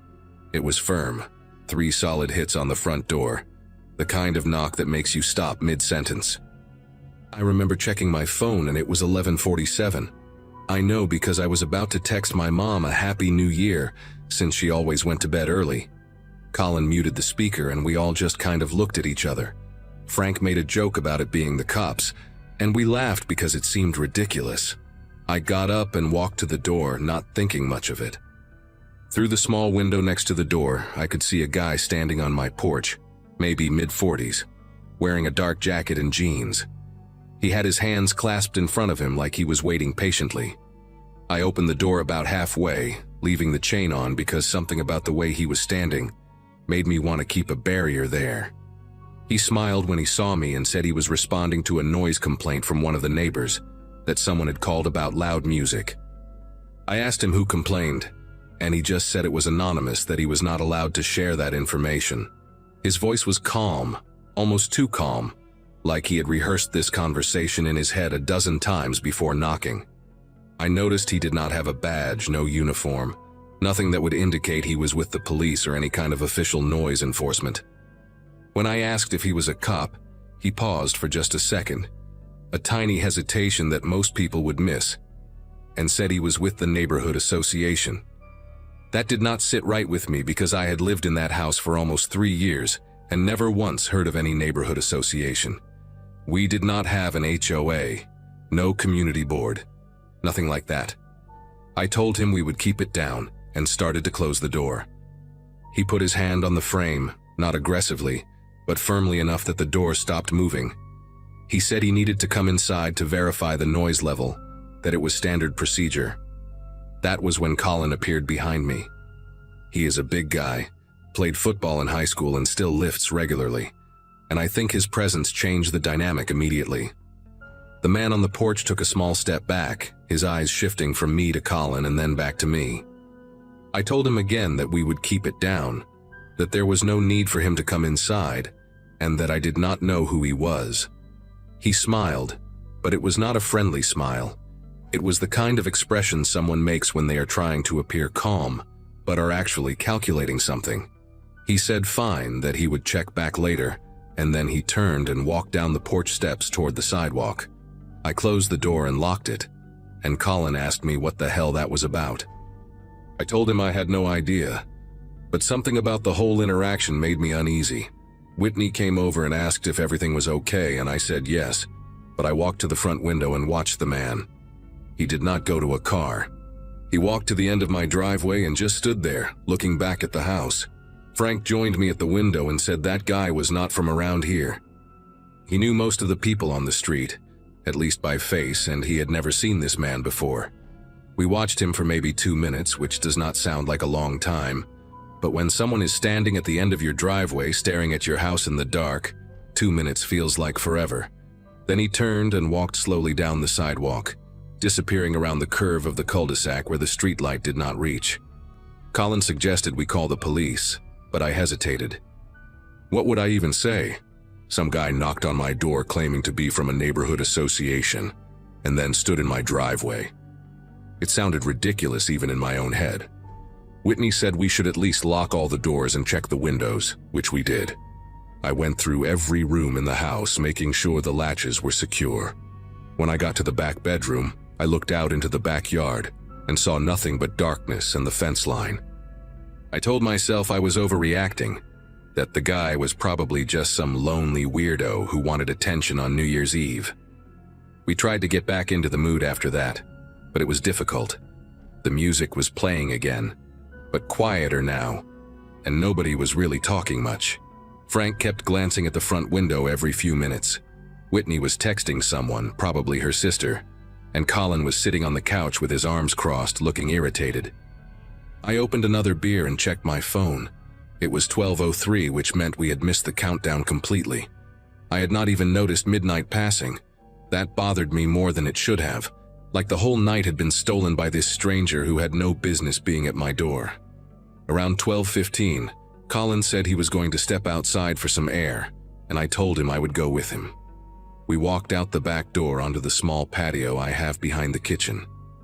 The night was cold but not unbearable, and we could hear fireworks in the distance from other neighborhoods. Colin lit a cigarette and asked me if I recognized the guy at all, maybe from work or somewhere else. I said no, I had never seen him before in my life. We were outside for maybe 5 minutes when Colin suddenly stopped talking mid-sentence. He was looking past me toward the back corner of the yard where the fence meets the neighbor's property. I turned around and saw a figure standing there, just on the other side of the fence, barely visible in the darkness. It was him, the same guy. He was not moving, not saying anything, just standing there with his hands at his sides, watching us. My heart started pounding so hard I could feel it in my throat. Colin grabbed my arm and pulled me back toward the door. We got inside and he locked it immediately, then checked that the deadbolt was engaged. Whitney asked what happened and Colin told her the guy was in the backyard, or at least right outside it. Frank stood up from the couch and said we needed to call the police right now, that this was not normal behavior. I finally agreed. I pulled out my phone and dialed 911, my fingers feeling clumsy and slow. The dispatcher answered and I tried to explain the situation as calmly as I could. A man had come to my door earlier, claimed to be from a neighborhood association, tried to get inside, and was now standing behind my fence watching us. The dispatcher asked if the man had made any direct threats or shown a weapon. I said no, not exactly, but he was clearly following us around the property. She said she would send an officer to check it out, but it might take a while because of all the New Year's calls they were dealing with. Drunk drivers, domestic disputes, fireworks complaints. She told me to stay inside, keep the doors locked, and call back if the situation escalated. I hung up feeling frustrated and scared at the same time. Colin was pacing the living room, and Whitney had moved to the center of the house, away from any windows. Frank suggested we turn off all the lights so we could see outside better, without being seen ourselves. It seemed like a good idea, so we did it. The house went dark except for the glow of the stove clock in the kitchen. I crept back to the window that looked out onto the backyard, and the figure was gone. The spot by the fence where he had been standing was empty. I told the others, and nobody knew if that was a good thing or a bad thing. For the next 20 minutes, we sat in the dark living room without saying much. Every small sound made us tense up. The refrigerator humming, the house settling, a car passing on the street outside. Whitney was holding Colin's hand and I could tell she was trying not to cry. Frank had found a baseball bat I keep in the hall closet and was gripping it like his life depended on it. I kept checking my phone, waiting for the police to call or show up, but nothing happened. Then, around 12:45, we heard something that made all of us hold our breath. It was a slow, deliberate scraping sound coming from the side of the house, like someone was dragging their fingers along the siding. It moved from the front toward the back, taking its time, as if the person doing it wanted us to hear every second of it. Colin stood up and moved toward the hallway, and I followed him. We stopped at the window in the spare bedroom that looks out onto the narrow strip of grass between my house and the fence. We could not see anyone, but the sound continued, moving past us toward the backyard. Then it stopped. For a moment, there was complete silence. I was about to say something when we heard 3 knocks on the back door. Not loud, not aggressive, just 3 calm, patient knocks, exactly like the ones on the front door earlier. Nobody moved. Whitney let out a small whimper from the living room. I walked slowly toward the kitchen, staying low, and positioned myself where I could see the back door without being directly in front of it. The door has a small window at the top, and through it I could see the outline of a face pressed close to the glass looking in. It was too dark to make out features, but I knew it was him. He knocked again, 3 more times, and then I heard his voice, muffled but clear enough to understand. He said he just wanted to talk, that he was not going to hurt anyone, that he had been watching the house for a while and he knew there was a woman inside. The way he said it, the way he specified that he knew Whitney was there, made my entire body go cold. Colin lost it. He grabbed the bat from Frank and ran toward the back door, screaming at the guy to get the hell off his property before he caved his skull in. I had never seen Colin that angry before. He was slamming his palm against the door, telling the man he had 5 seconds to disappear. The face in the window pulled back, and we heard footsteps moving quickly across the patio, and then nothing. Colin was breathing hard, still gripping the bat, his whole body shaking with adrenaline. Whitney was crying now, asking what the hell was happening, why this guy was targeting us. I called 911 again and told them the situation had escalated, that the man had come to the back door and made comments about knowing there was a woman in the house. The dispatcher said an officer was on the way and should arrive within 10 minutes. Those 10 minutes felt like hours. We huddled in the hallway, away from all the windows and doors, listening for any sound that might tell us where he was. Frank kept saying we should have left, driven away when we had the chance, but none of us had thought of that in the moment. We were too scared to open any door, too scared to go outside where he might be waiting. The police finally showed up around 1:15 in the morning. 2 officers, a man and a woman, both looking tired but alert. They searched the entire perimeter of the house with flashlights and found nothing. No sign of the man, no footprints they could identify in the grass. Nothing left behind. One of them asked me to describe the guy again, and I did, but I could tell they did not have much to go on. They said they would file a report and increase patrols in the area for the next few nights, but without a name or a license plate, there was not much else they could do. After they left, nobody wanted to stay at my place. Colin and Whitney went home, and Frank walked back to his house 2 doors down, though I watched him from the window until he got inside safely. I did not sleep that night. I sat in the living room with every light on, the baseball bat next to me, checking the windows every few minutes until the sun came up. The man never came back. Not that night, not the next day, not ever. I never saw him again, never found out who he was or why he chose my house. I asked around the neighborhood in the days that followed, but nobody else had seen him. It was like he appeared out of nowhere, terrorized us for a few hours, and then vanished. I installed a security camera system the following week, but the footage has never shown anything unusual. Sometimes I still think about that night, about the way he said he knew there was a woman inside, and I wonder what would have happened if I had opened that door without the chain on, or if Colin had not been there. I try not to think about it too much, but every New Year's Eve since then, I make sure I am not home.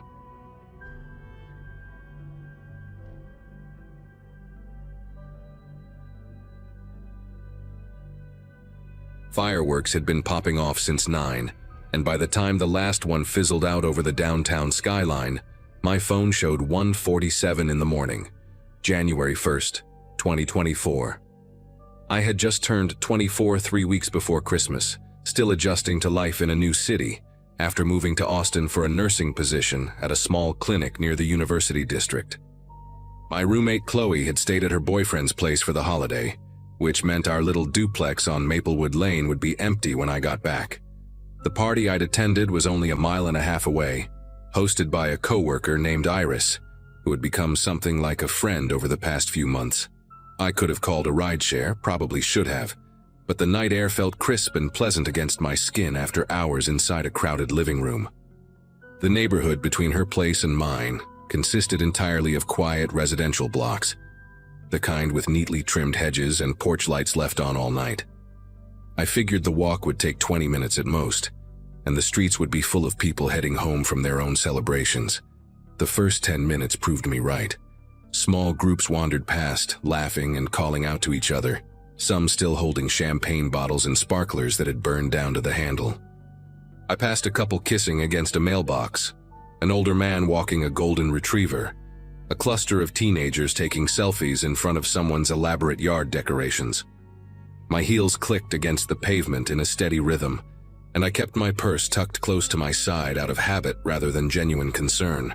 Around the halfway mark, the crowds thinned considerably. The side streets grew darker, the spaces between streetlights stretching longer. I noticed footsteps behind me somewhere around Oleander Drive, maybe 50 feet back, but I told myself it meant nothing. People walked home on New Year's Eve. That was normal. I glanced back once, quickly, and saw a figure in dark clothing, hands in pockets, moving at roughly my pace. A man, I thought, though the distance made it hard to tell for certain. I picked up my speed just slightly, not running, not panicking, just moving with a bit more purpose toward the familiar shape of my duplex 3 blocks ahead. By the time I reached my street, I had almost convinced myself the whole thing had been in my head. The footsteps behind me had faded somewhere in the last block, or maybe I just stopped hearing them over the sound of my own pulse drumming in my ears. Maplewood Lane looked exactly as it always did, a row of modest duplexes and single-family homes, most of them dark except for the blue glow of televisions flickering behind curtains. My unit sat near the end of the cul-de-sac, the porch light on because I always left it on, the little ceramic frog Chloe had bought at a flea market guarding the welcome mat. I fumbled with my keys for a moment, my fingers clumsy from the cold and maybe something else I did not want to name. The lock clicked open. I stepped inside, shut the door behind me, and twisted the deadbolt into place. Then I stood there in the dark entryway for a long moment, just breathing, letting the silence of the empty house settle around me like a blanket. I told myself I was being ridiculous, paranoid, the kind of girl who watches too many true crime documentaries and sees danger in every shadow. I dropped my purse on the kitchen counter, poured myself a glass of water, and scrolled through my phone for a few minutes while my heartbeat slowly returned to normal. Chloe had texted me a blurry photo of herself and her boyfriend kissing at midnight, surrounded by strangers at some bar downtown. Iris had posted a story of the remaining guests at her party doing shots and singing off-key to an old song I half recognized. Normal things, safe things. The world outside my window was just the same world it had always been, full of ordinary people doing ordinary things on a holiday night. I decided a hot shower would help shake off the lingering unease, wash away the smell of cigarette smoke and spilled beer that clung to my hair and clothes. The bathroom sat at the back of the duplex, a small space with a frosted window that faced the narrow strip of yard between our unit and the wooden fence separating us from the neighbors. I had never given that window much thought before. It was frosted after all. Nobody could see in. I turned on the water, waited for it to heat up, and started undressing without bothering to close the bathroom door, since nobody else was home anyway. The shower felt incredible after hours on my feet, the hot water loosening the tension in my shoulders and neck. I stood under the stream with my eyes closed, letting the steam fill my lungs, thinking about nothing in particular. Maybe 5 minutes passed, maybe 10. I was rinsing conditioner from my hair when I heard something outside the window. Not loud, not a crash or a bang or anything dramatic like that. Just a soft sound, like fabric brushing against the exterior wall.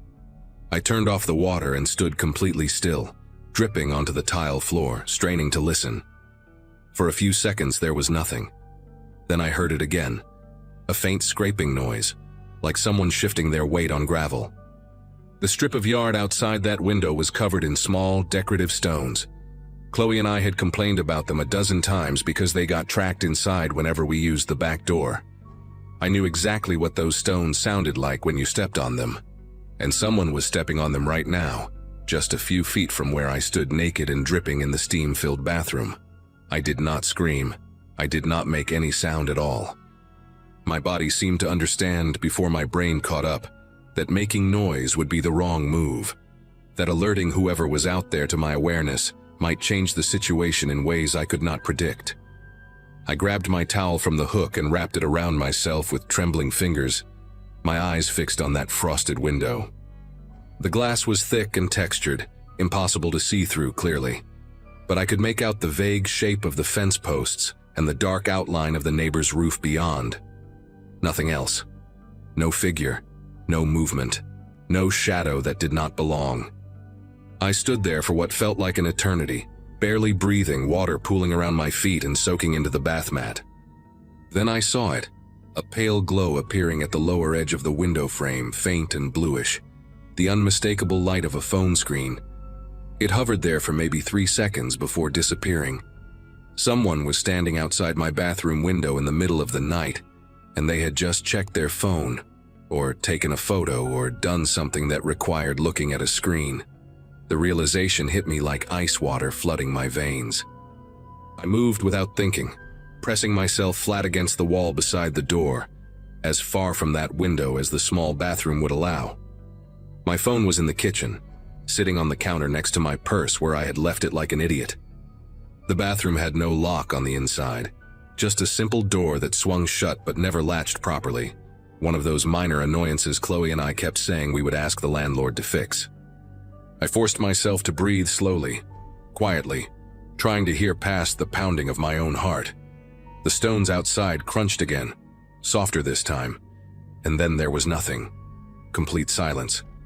I counted to 60 in my head, then counted again, my legs shaking beneath me and my skin prickling with goosebumps despite the lingering warmth of the steam. When I finally worked up the courage to move, I crept out of the bathroom in a low crouch, still wrapped in my towel, heading for the kitchen without turning on any lights. Every shadow in the hallway looked like a person. Every creak of the old floorboards sounded like footsteps behind me.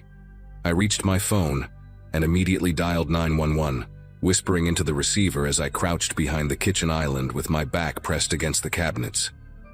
The dispatcher asked me to repeat myself twice because my voice came out so quiet and shaky. I told her someone was outside my house, that I had seen a light at my bathroom window, that I thought someone had followed me home. She asked if I had seen the person directly, if they had tried to enter the property, if I was somewhere safe inside the residence.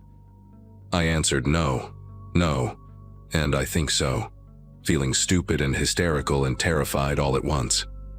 She told me officers were on the way, that I should stay on the line and stay away from doors and windows. I sat there on the cold kitchen tile in my damp towel, phone pressed to my ear, listening to the silence of my empty house and the distant pop of leftover fireworks somewhere across the city. 7 minutes passed before I saw the red and blue lights sweep across the living room curtains. It felt like 7 hours.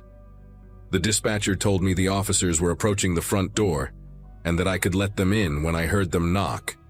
2 sharp raps came a moment later, followed by a voice announcing the police. And I have never moved so fast in my life to unlock a door and let strangers inside. 2 officers came in, a woman with short gray hair and a younger guy who looked barely older than me. I must have looked insane standing there in a towel with wet hair dripping down my back, stammering about noises and phone lights and someone following me from a party. But they took it seriously.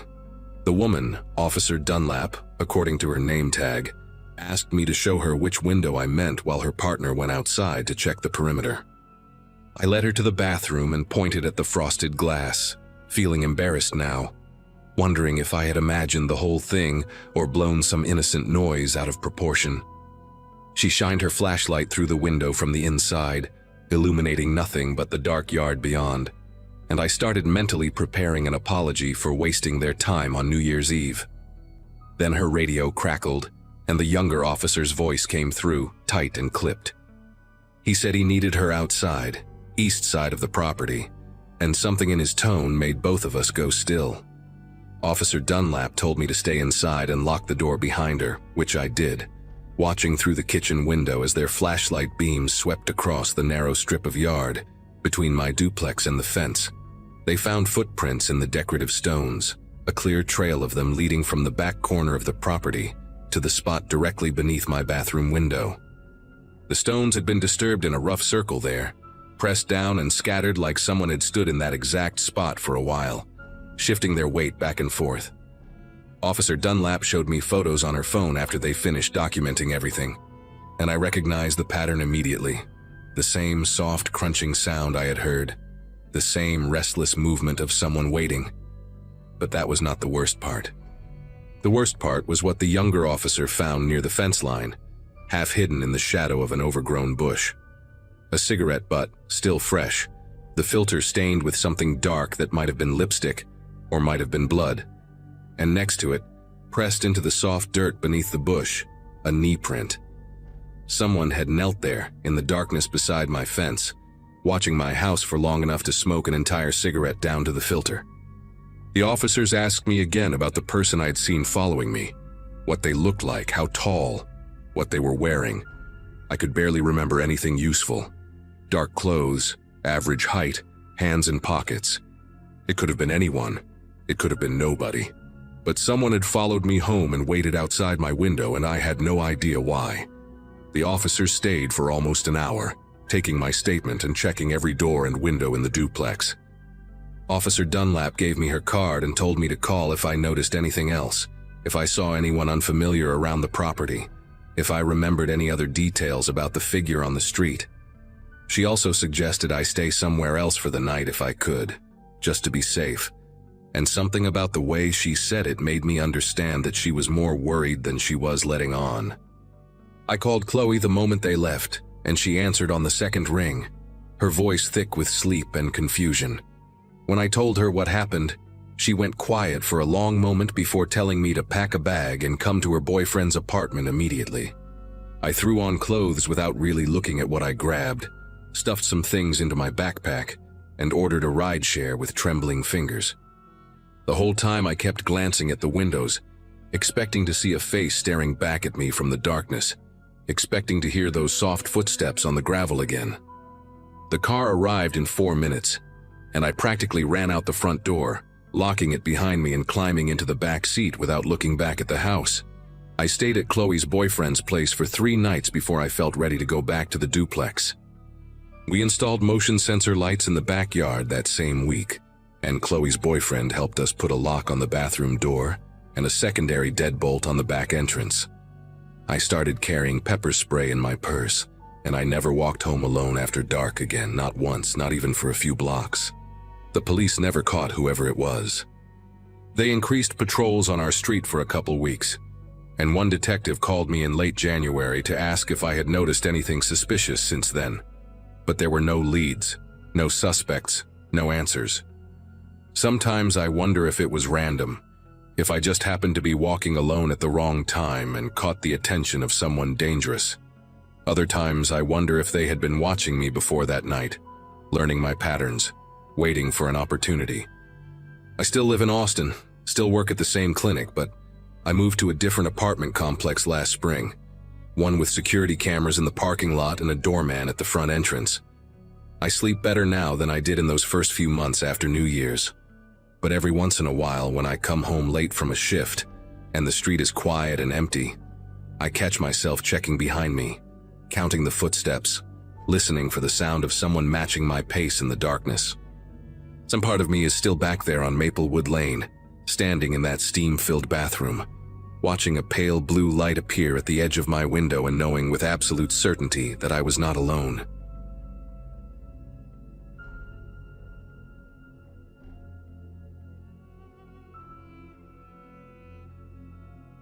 The New Year's Eve I'm about to talk about happened during a phase of my life that was pretty uneventful on the surface. I was renting a small 2-story house on a quiet residential block, working long hours during the week and keeping mostly to myself.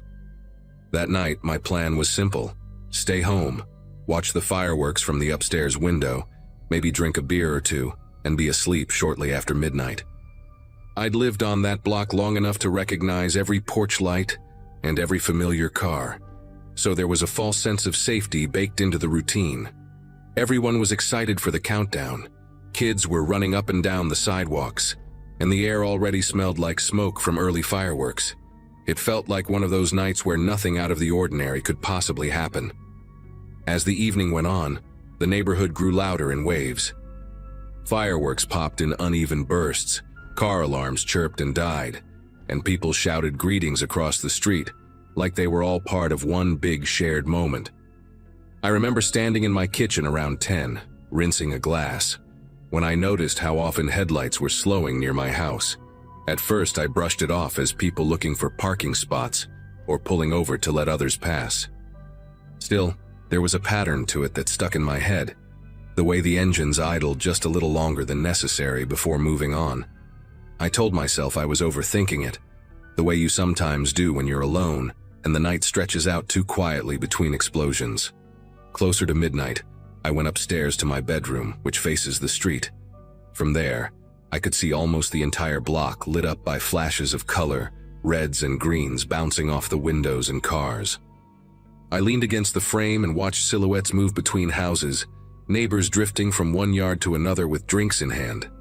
Somewhere down the block, someone had a speaker blasting music that distorted every time a firework went off. That's when I noticed a darker shape near the side of my house, close to where the fence meets the garage. It wasn't obvious, just a patch where the light didn't behave the same way, like something was absorbing it.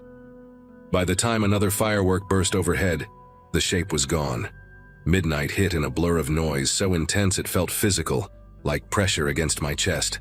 Cheers erupted, horns blared, and the sky was so bright it almost looked like daylight for a few seconds at a time. I stayed at the window, watching sparks rain down and smoke drift between the houses. That's when I heard it, a dull, metallic scrape from downstairs, completely swallowed by the celebration outside.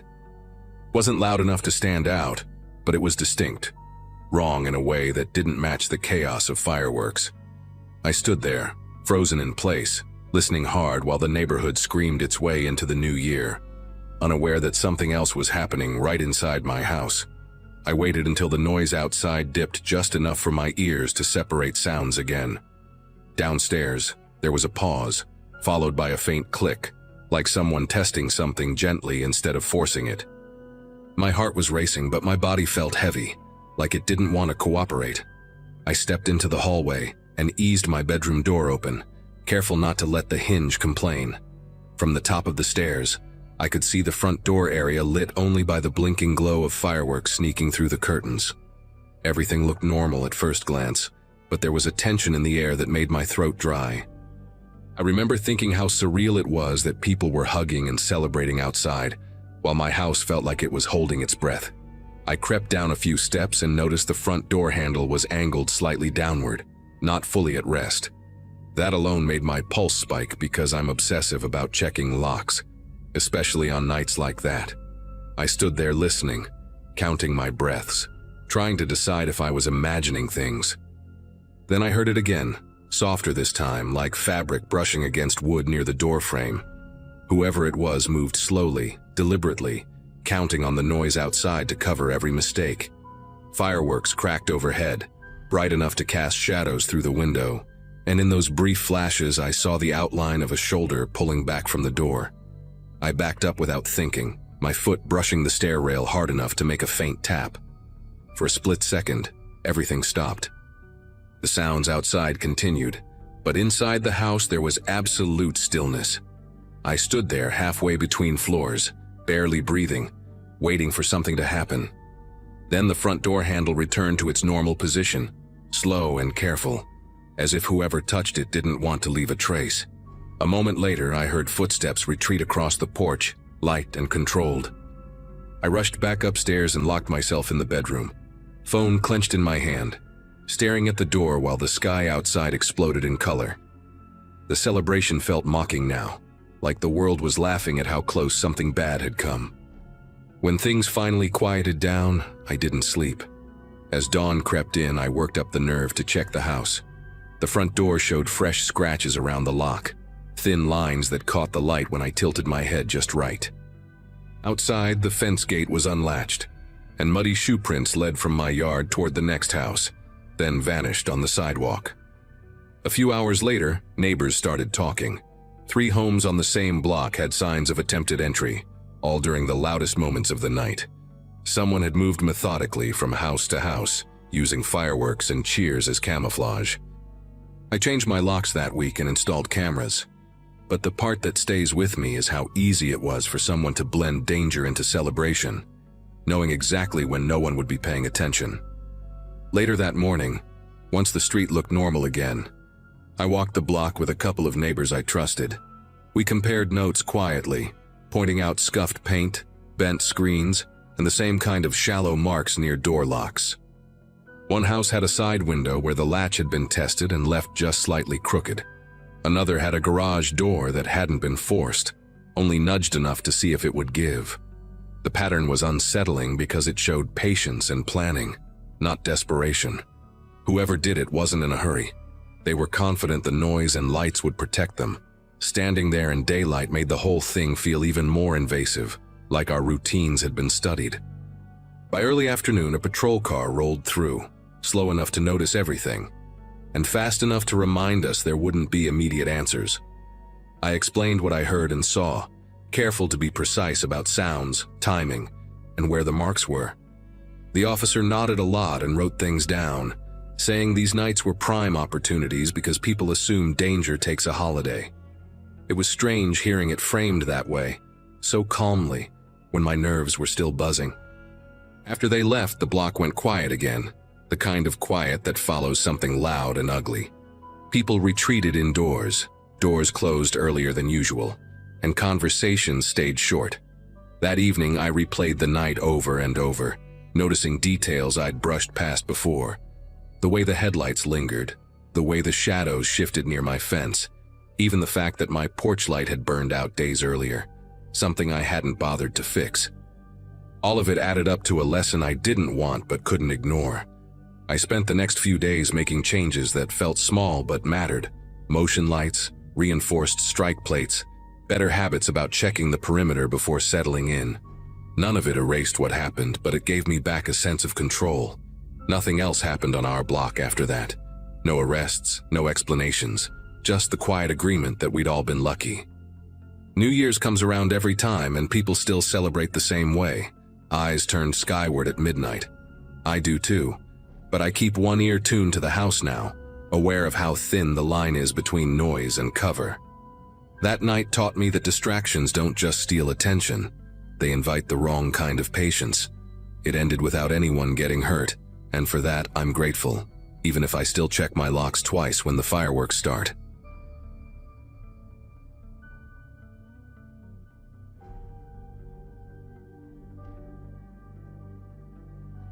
That night unfolded during a New Year's public celebration downtown, the kind with temporary stages, food trucks, and countdown screens tied to streetlights.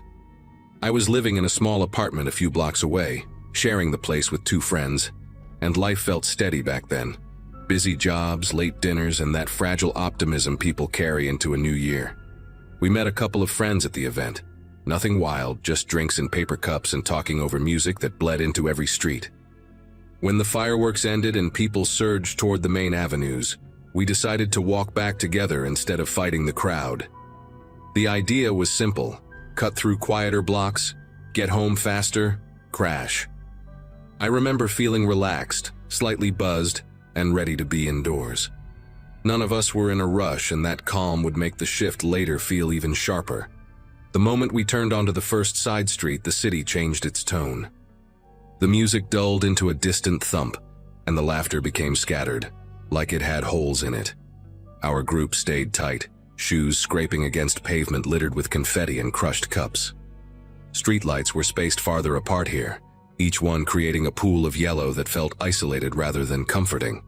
Someone joked about how quiet it suddenly was, and another laughed too loudly in response. That was when I noticed movement behind us, reflected faintly in a dark storefront window. Shapes, not clear enough to count yet, moving at a pace that matched ours. I didn't say anything at first, convincing myself it was just other people heading home the same way.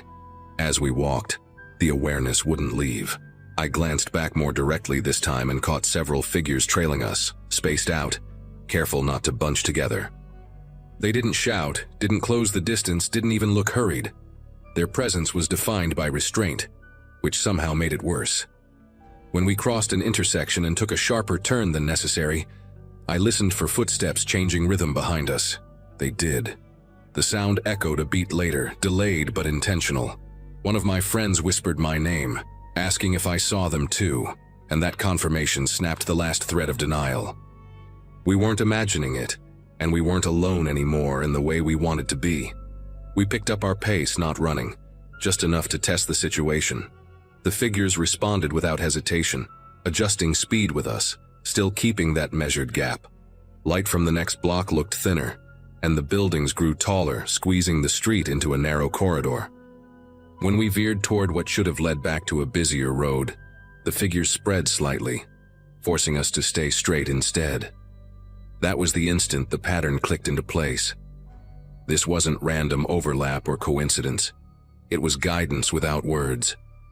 The realization pressed down on my chest as we were nudged farther from noise, from open doors, from anywhere help might casually exist. Every step after that carried the weight of knowing we were being steered. The silence between us thickened as we moved, broken only by the uneven rhythm of our breathing and the soft scuff of shoes behind us. No one suggested calling for help out loud, and I think we all knew why. Shouting would have meant stopping, turning, exposing ourselves. Phones were out, screens dimmed instinctively, as if light itself could betray us. I remember the smell of damp concrete and old trash, sharper than it should have been, like my senses were overcorrecting. The figures stayed just far enough back to avoid being caught in direct light, faces swallowed by shadow, outlines dissolving whenever we tried to focus on details. That distance felt calculated, like a leash held loose on purpose. We reached a stretch where the streetlights thinned even more, one of them flickering like it was deciding whether to stay on. Someone muttered that this wasn't right. that we should cut through a courtyard ahead to reach a more open block. As soon as we slowed to change direction, the figure shifted again, spreading wider, occupying the edges of the street without ever fully blocking it. The message landed without words. Keep moving forward. My mouth went dry, and every plan I tried to form collapsed before it could take shape. They didn't rush us, didn't threaten us, didn't need to. Control didn't come from speed or force. It came from certainty. At one point, I tried something small, almost pathetic in hindsight. I dropped my keys, letting them clatter loudly against the pavement, and bent to pick them up slower than necessary. The idea was to see if they'd close in. They didn't. Instead, they stopped too, freezing the space behind us into a silent standstill. That pause was worse than movement. It felt like an acknowledgement, like they knew exactly why I did it and wanted me to know they were paying attention. When I straightened and started walking again, they followed, footsteps resuming in perfect sync, as if the street itself had learned how to breathe behind us. We were nearing a stretch of buildings with no windows at street level, long blank walls that reflected sound in strange ways. My heart hammered so hard it felt visible, like it might show through my jacket. One of my friends whispered that we needed people, light, anything, and pointed toward a narrow passage that cut between two buildings. It wasn't ideal, but it was unpredictable. We turned into it suddenly, all of us at once, shoes slipping slightly on damp ground. For a split second, the footsteps behind us stopped. That moment of absence carried its own terror, heavier than pursuit, because it meant they were deciding what to do next. The passage was tighter than it looked from the street, boxed in by brick walls that trapped every sound we made. Our footsteps bounced back at us, distorted, making it hard to tell what was real and what was echo. About halfway through, we realized the silence behind us hadn't lasted. Footsteps returned, closer now, no longer bothering with distance. The figures had committed to the turn, their pace quicker, more confident, like the decision had already been made before we even acted. Panic shifted into something colder and sharper, the kind that forces your mind to work faster even while your body wants to shut down. I could hear someone in our group quietly crying, trying to keep it contained, which somehow made everything feel more exposed. The passage opened into a small service road with a single working light buzzing overhead. In that harsh glow, I finally caught clearer glimpses of them. There were at least 4, maybe 5, dressed in layers that didn't stand out individually, but blended together into a uniform of dark fabric and stillness. No one said a word. Their faces stayed angled just enough to avoid being fully seen, but their attention was unmistakably fixed on us. One of them raised a hand, not pointing, not waving, just lifting it slightly, and the others adjusted their positions without looking at each other. That small gesture told me everything I needed to know about how coordinated this was. Adrenaline pushed us to move again, this time faster, nearly breaking into a run. The road sloped upward toward a block where I knew there were residential buildings, balconies, maybe even someone awake. The figures followed, but now the gap was smaller, the intention less hidden. I could hear the scrape of their shoes clearly, each step deliberate. We reached a corner where light spilled out from a convenience store at the end of the block, its windows glowing like something unreal. Without speaking, we sprinted for it, abandoning any attempt at subtlety. Behind us, footsteps accelerated too, finally loud, finally honest about what they were doing. We burst into the light, breath ragged, nearly colliding with a couple standing outside the store. The figures stopped just short of the glow, their outlines retreating instinctively, as if light itself drew a boundary they wouldn't cross. They didn't scatter or run. They simply stepped back, melting into darker streets with the same discipline they'd shown all night. We stayed there longer than necessary, shaking, trying to explain ourselves in half sentences to confused strangers. Eventually, we took the long way home, sticking to crowded roads, lights, noise. To this day, I don't know who they were or what would have happened if we hadn't